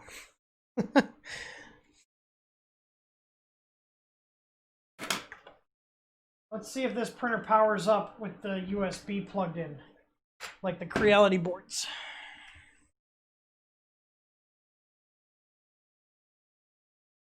Man, I gotta put this camera in manual, like, everything mode more often, because, like, it's got a pretty good picture when it's not jumping all around trying to set its own white balance and everything and all this other stuff. It's just more of a pain in the neck. I'm not sure when we're going to be getting them in because our supplier is out of Taiwan, and China and Taiwan and all the other cities, there's all the coronavirus stuff happening, so that's delaying things, and they're also on holiday, so. Interesting. So this board is not going to backfeed its power because look at that. There's no lighting up when I plug the USB cable in, so that's good. That means this board was actually properly designed.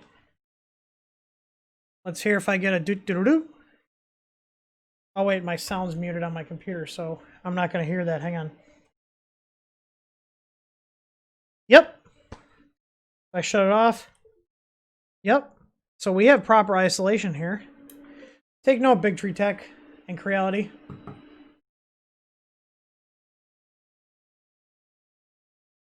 I am going to get the source from them. I could replicate their, what's it called? I could probably easily replicate their firmware. So I'm going to pull up our unified U1R2 build. And I'm going to make a copy of this because I'm going to put this printer in our firmware. Why not? Put it in our U1R2 branch. And then I can even do a branded one if they want it and send them the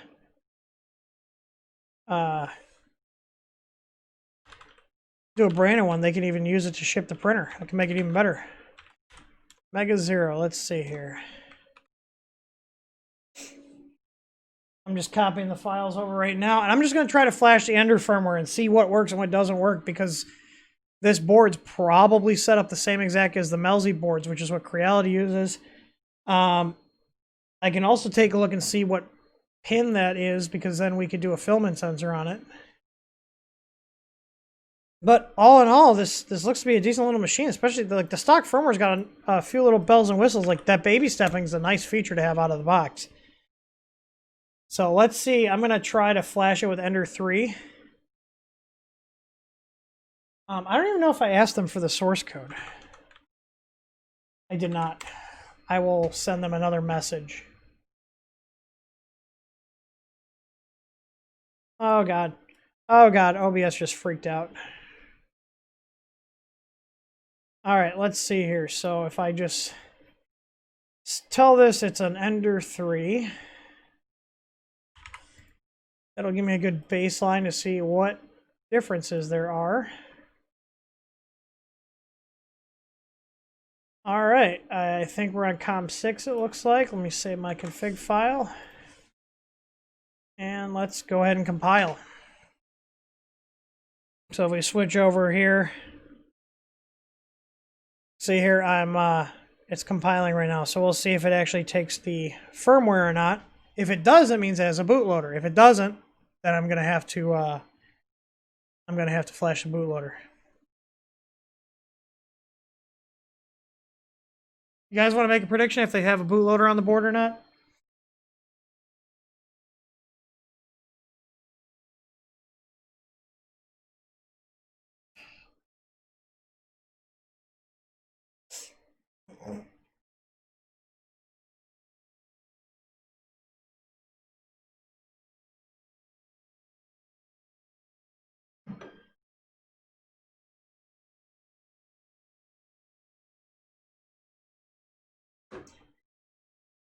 Guys, only got like I would say probably about a minute left till Arduino's going to try to flash, and we'll find out if it's got a bootloader.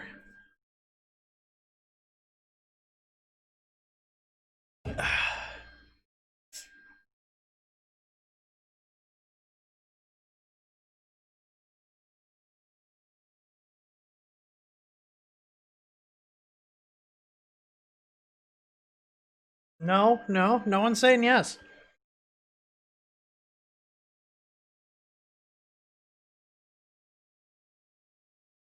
Two people say yes. Steve Smith and Sean Chronister say yes.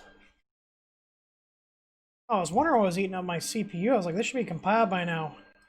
My sync software that syncs my files to my server is just tanking my processor right now. So I'm going to pause that until after I'm done with the stream.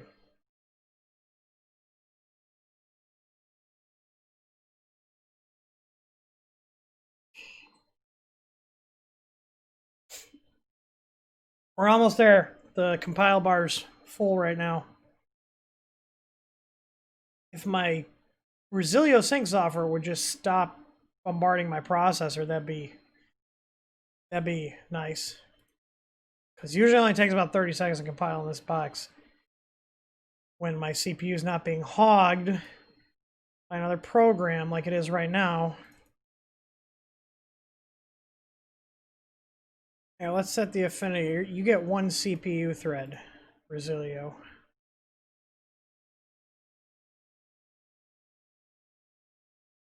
Yeah. It's uploading. It's got a bootloader.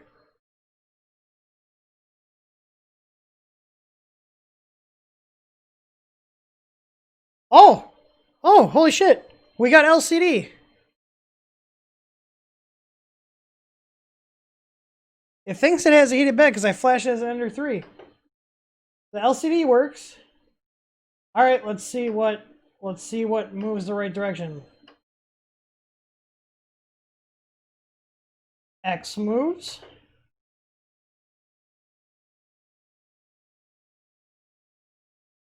Y moves. I'm only gonna move Z1 because I don't want to bury the nozzle. Holy shit. Question is, are the end stops the same logic?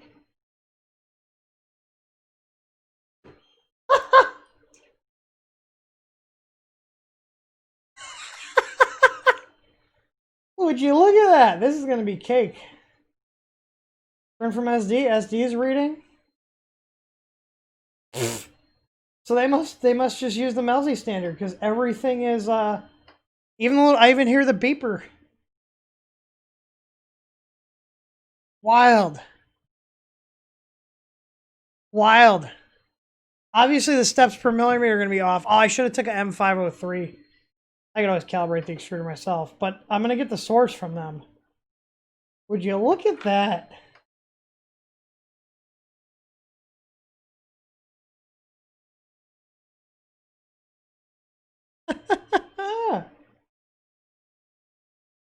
Let's see. The question is, are our axes moving the same distance? Let me reset my EEPROM here.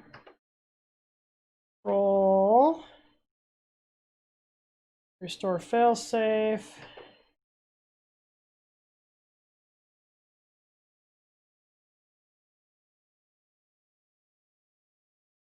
Let's see if the hot end heats. If they use the same pin for the hot end.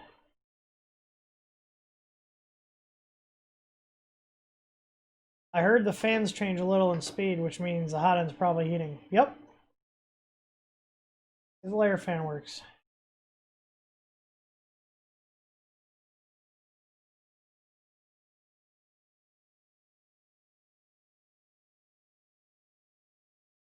Yep. So it looks like this is pin for pin compatible with the Crealities. For the board config anyways. Alright, let's see what X moves.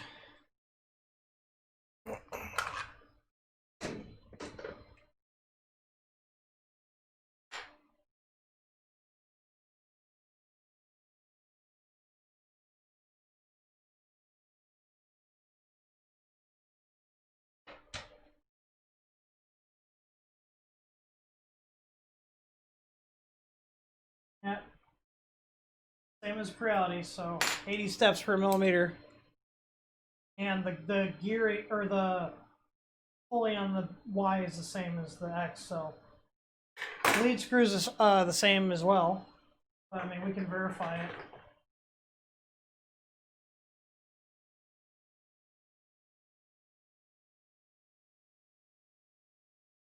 I had to zero this out, and I'll hold this in place.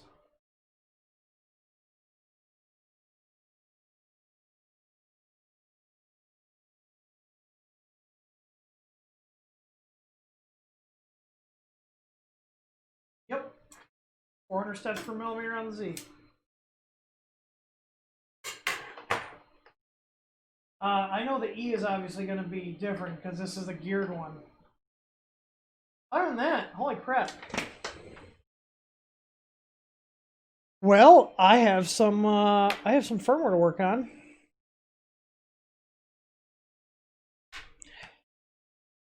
Just make sure that all comes back up.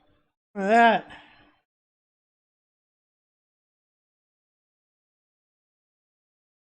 Nice.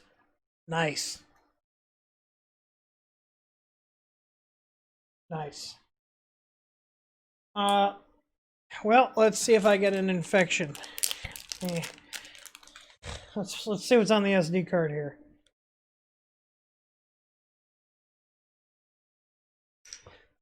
Right.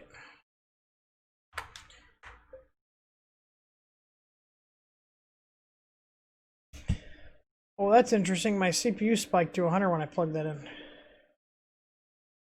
Oh, that's the AV scanning it. Okay. So, on the SD card, we've got wind.nozzle.g code. Oh, they have the STL files here too for the prints. So this is, I figured that's what this was the owl. And what's wind nozzle? Assuming that's a layer fan. Yep, wind nozzle is a layer fan duct. So they give the STL for the layer fan duct.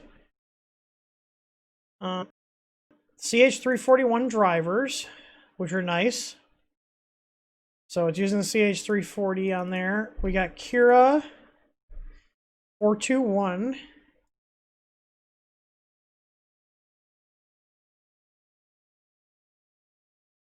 Let's see, there's also a PDF here. Am I not going to have to scan this in? Did they give me a PDF of that? Yeah, it's just standard Cura installation file. It's a render of the machine.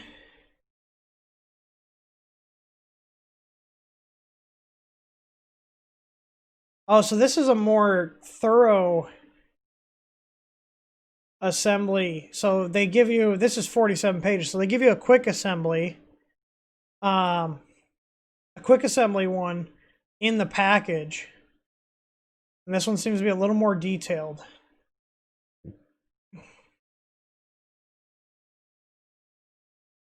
Oh, look at here. They give you a nice breakdown of the menu structure, which is nice. So like I said, they stripped it down for newbies. Look at that. Yeah, I like that. I'll go through here and proofread this. I'm not going to do it now. So it looks like the one that's in the box is similar to this, or based off of this. So you can see here, these are very, very similar, if not exactly the same.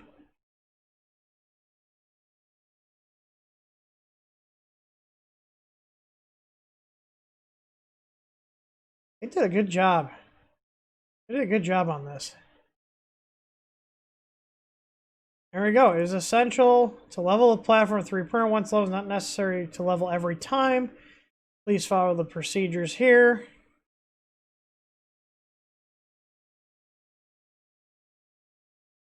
Do not press on the platform when adjusting the nut, otherwise it will affect the leveling accuracy. That is absolutely true. Here, please adjust the 4 points of the platform 2 or 3 times to ensure the leveling result is okay. Otherwise, platform could be scratched. Yeah. It was a happy Tim.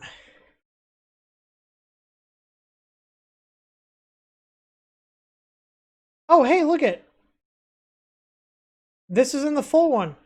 Okay, so they're calling this a hexagonal pillar, but those are the eccentric nuts. They're telling you how to adjust them. Yeah.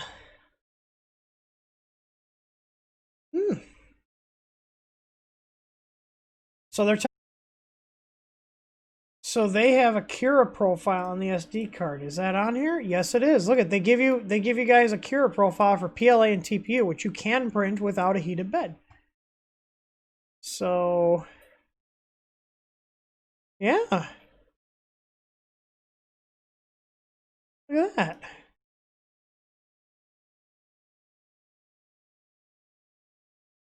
Does it mention the baby stepping? I'll go back up to the leveling. Resume from power outage, file not printing. Huh. Not bad at all. They do not mention the baby stepping.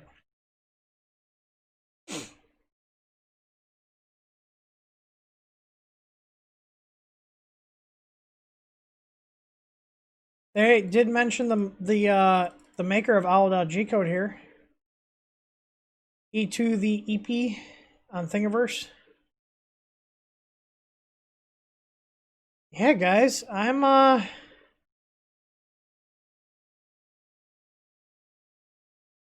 Yeah. Look at that. All right, well, I'm going to add this to our firmware.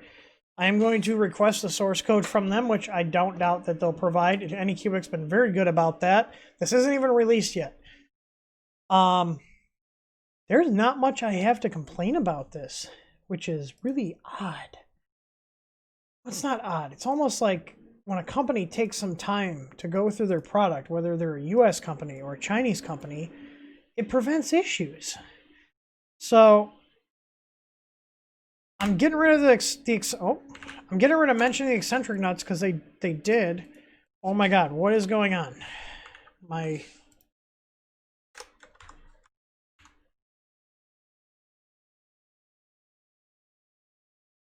keyboard is like freaking out right now.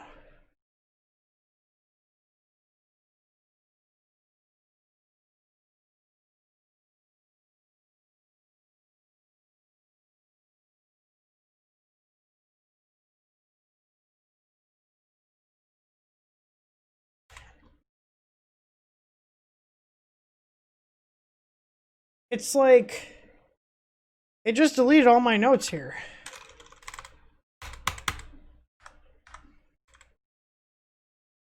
What the hell is going on?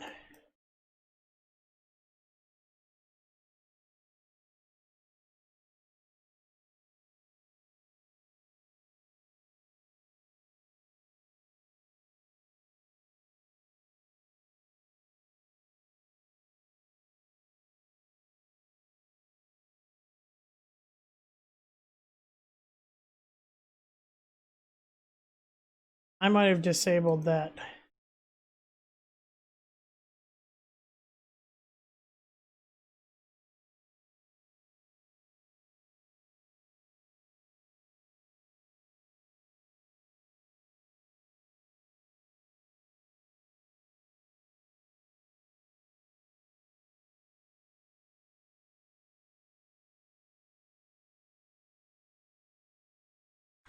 I wonder if my keyboard just messed up.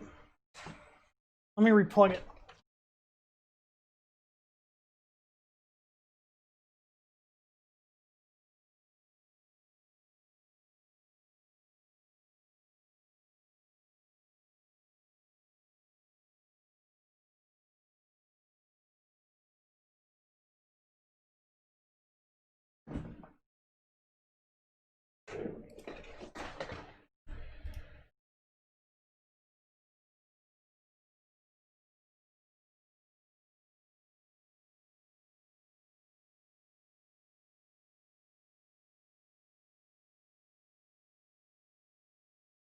Oh, not plugged in anymore. Hang on.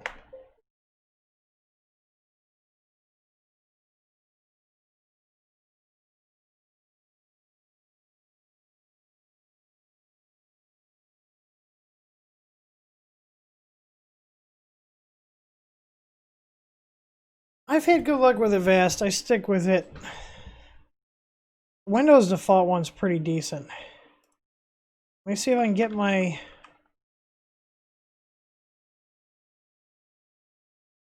So this is what I had in here, and I was just doing this, and all of a sudden it just started backspacing. Okay, I think that was just my keyboard. That was really weird. Okay, so it came back clean, so there was nothing on the SD card. Okay, false alarm here.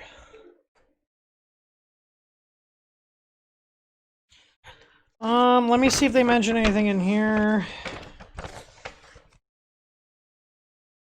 Yes, right here. Refer to the full user manual in the SD card for online and offline printing. So there is a note in here to read the one that's on the SD card. All right, everybody. No, the key's not stuck. It's working fine now. Whatever. I was like, we're streaming live, so if there's if they're trying to take over my computer, we're gonna have some good evidence. But no, there's nothing on here. What AVD is everybody using? I'm just curious. I mean, I've been in IT. I've used a Vast for years. Not 32 I've also used. Yeah.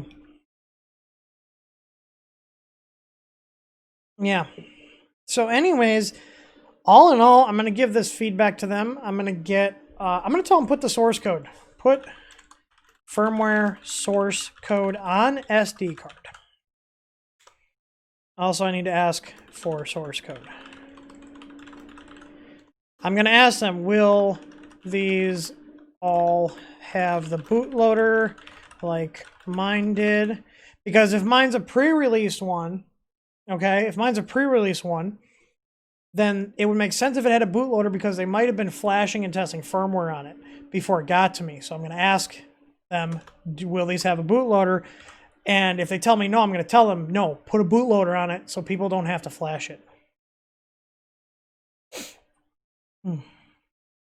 Can I show the printer again? Yeah, sure. It's got my firmware on it already, which this one had a bootloader on it. So that was neat. There we go.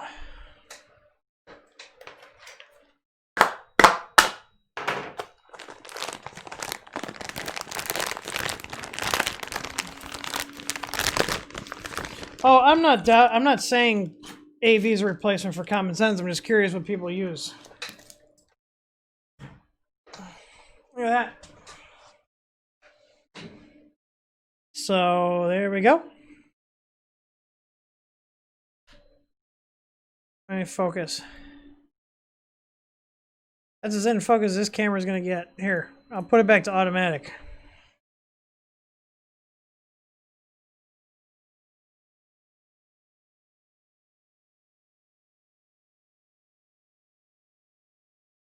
There's the Mega Zero in all its glory.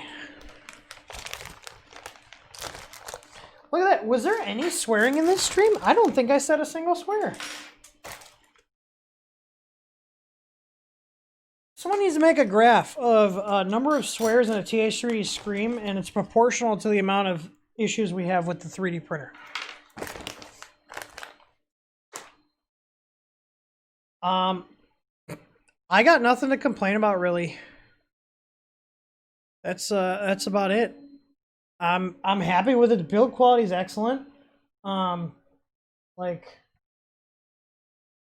only gripe is no heated bed, but it's gonna be under $200. And if all the machines coming out of there have the same level of quality control that this one does, this is gonna be great for beginners. Yeah, like, I like that. I like that a lot. There's an inverse ratio? What are you talking about? The world is coming to an end. Oh, you're talking about the amount of swear words. Got it.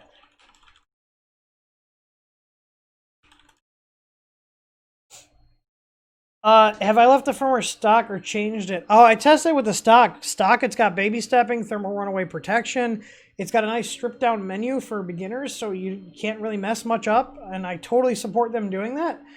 Because when people are starting out, the less options, the better. But I'm gonna go ahead and get the source code from them, and I can't really think of much to change on their firmware. Their firmware is decent. But yeah, the firmware's not gonna really the firmware's not really gonna affect print quality that much.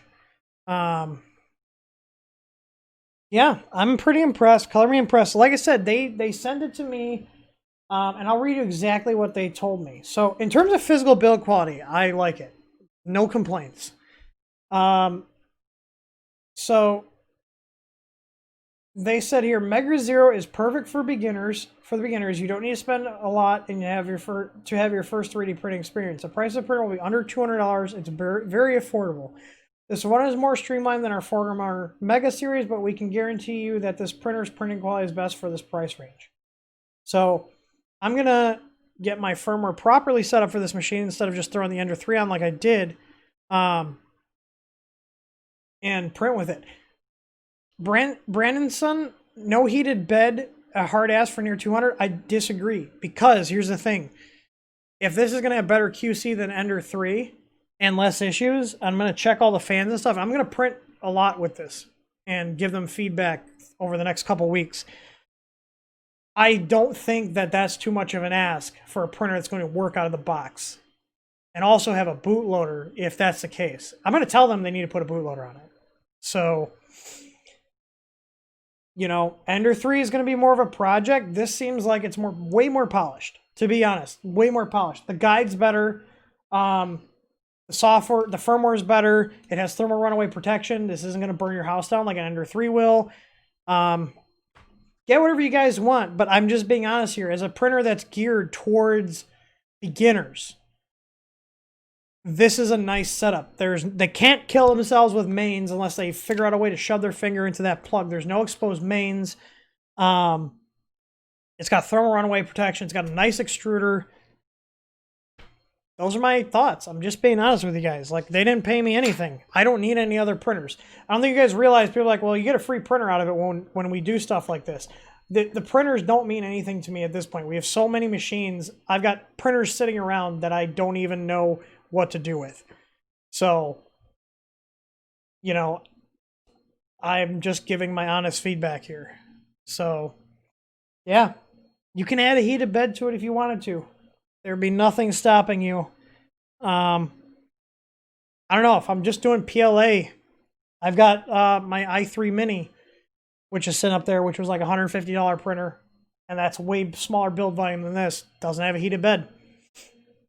And think about it, if you don't have a heated bed, that's one more thing electrically that you don't have to worry about going wrong. And if you're only doing PLA, just saying.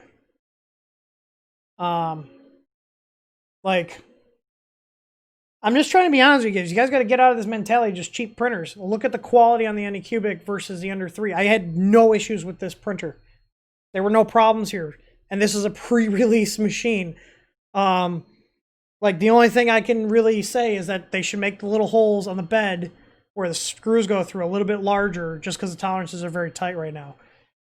Other than that, I don't have any, I don't have anything else to say here. So my total list right now is enable cold extrusion prevention and firmware, lengthen the Z end stop wires just to make installation a little bit easier, enlarge the holes in the Y carriage by 1 millimeter. Asking them about if it comes with a spool of filament, because if it does, that's like $20 right there for decent filament. I told them in here, if not, if it doesn't come with one, get rid of the small use of sample, include a 250 gram roll of PLA. I don't know if we're going to need some strain relief. I'm going to have to poke around back here a little bit more, but these are rounded. It's not sharp. I can shove my fingers in here and I'm not getting cut. I can tell you guys right now, AnyCubic's quality assurance is way better than Creality's, period. Every printer I've gotten from them has worked. The Delta I got from them worked out of the box. The i3 Mega I got from them worked out of the box. This Mega Zero worked out of the box. I'm not saying they're perfect, but they're a lot better quality assurance than Creality. Yeah, Lynn was sort of no tinning the hot end wires. So, think about this from a beginner standpoint. They're going to be printing PLA, and you can even do flex on here. That's all. Those are my thoughts. No touchscreen crap. We got a nice traditional screen that I can do whatever I want with. We got a board. I'm going to tell them they just put a bootloader on. If I had a bootloader on this because this is a pre-release machine, I'm telling them, put a bootloader on it. And I'm also going to ask them, heated bed upgrade kit in the future? Question mark? Yeah, it's 220 by 220 by 250.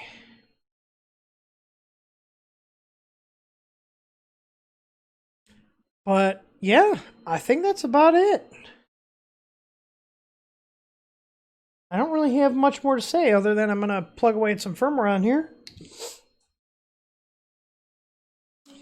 I definitely could put an easy ABL on here. I'd have to pull power from one of the fan headers. And I'm wondering too if I'll be able to either use our Easy Out MKS / standard version where it's got the 3-pin, or if our sensor is going to plug right in. I don't know if I have one of our sensors laying around.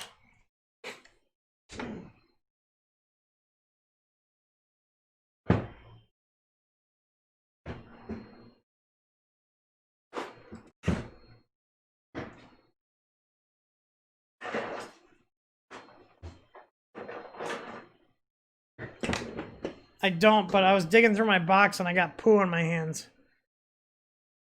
Ugh.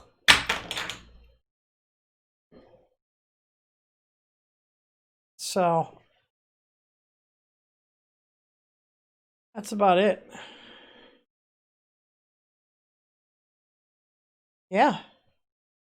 I'm going to wrap this up and have some fun with this little machine.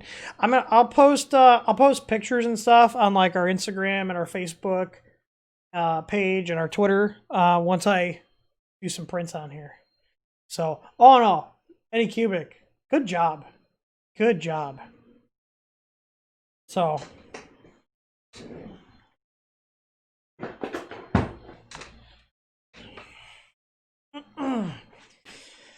did you guys have a oh, the Facebook stream was fun? Cool. Is it still rolling? I haven't even checked it. I don't see any chats from Facebook showing up in here. Yeah, it is still going. There's 2 whole comments on there.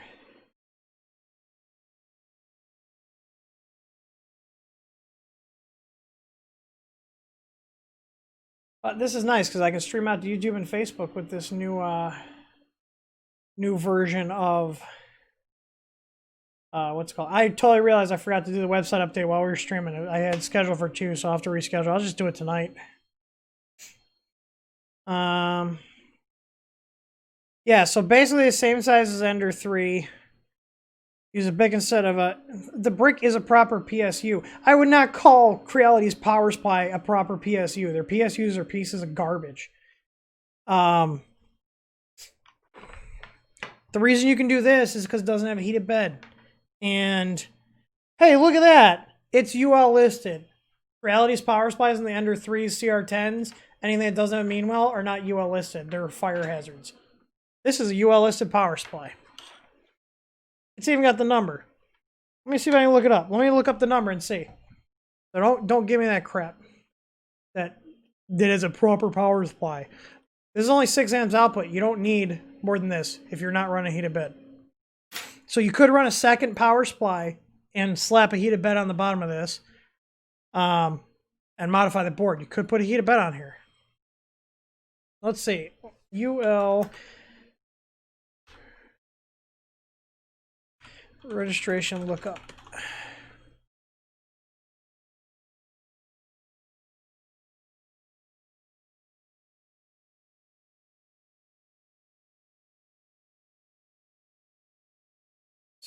Certifications online directory. Where is it? Certification database. Let's see. I should just be able to search this. I gotta register. All right, let me just go at ULE361 974.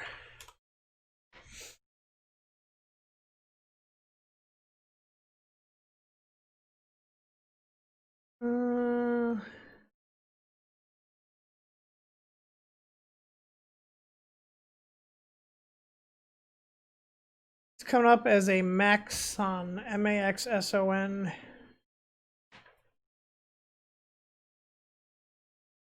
TDX, yep. It's UL listed. Probably going to put out cleaner power than the Ender 3 stock power supply.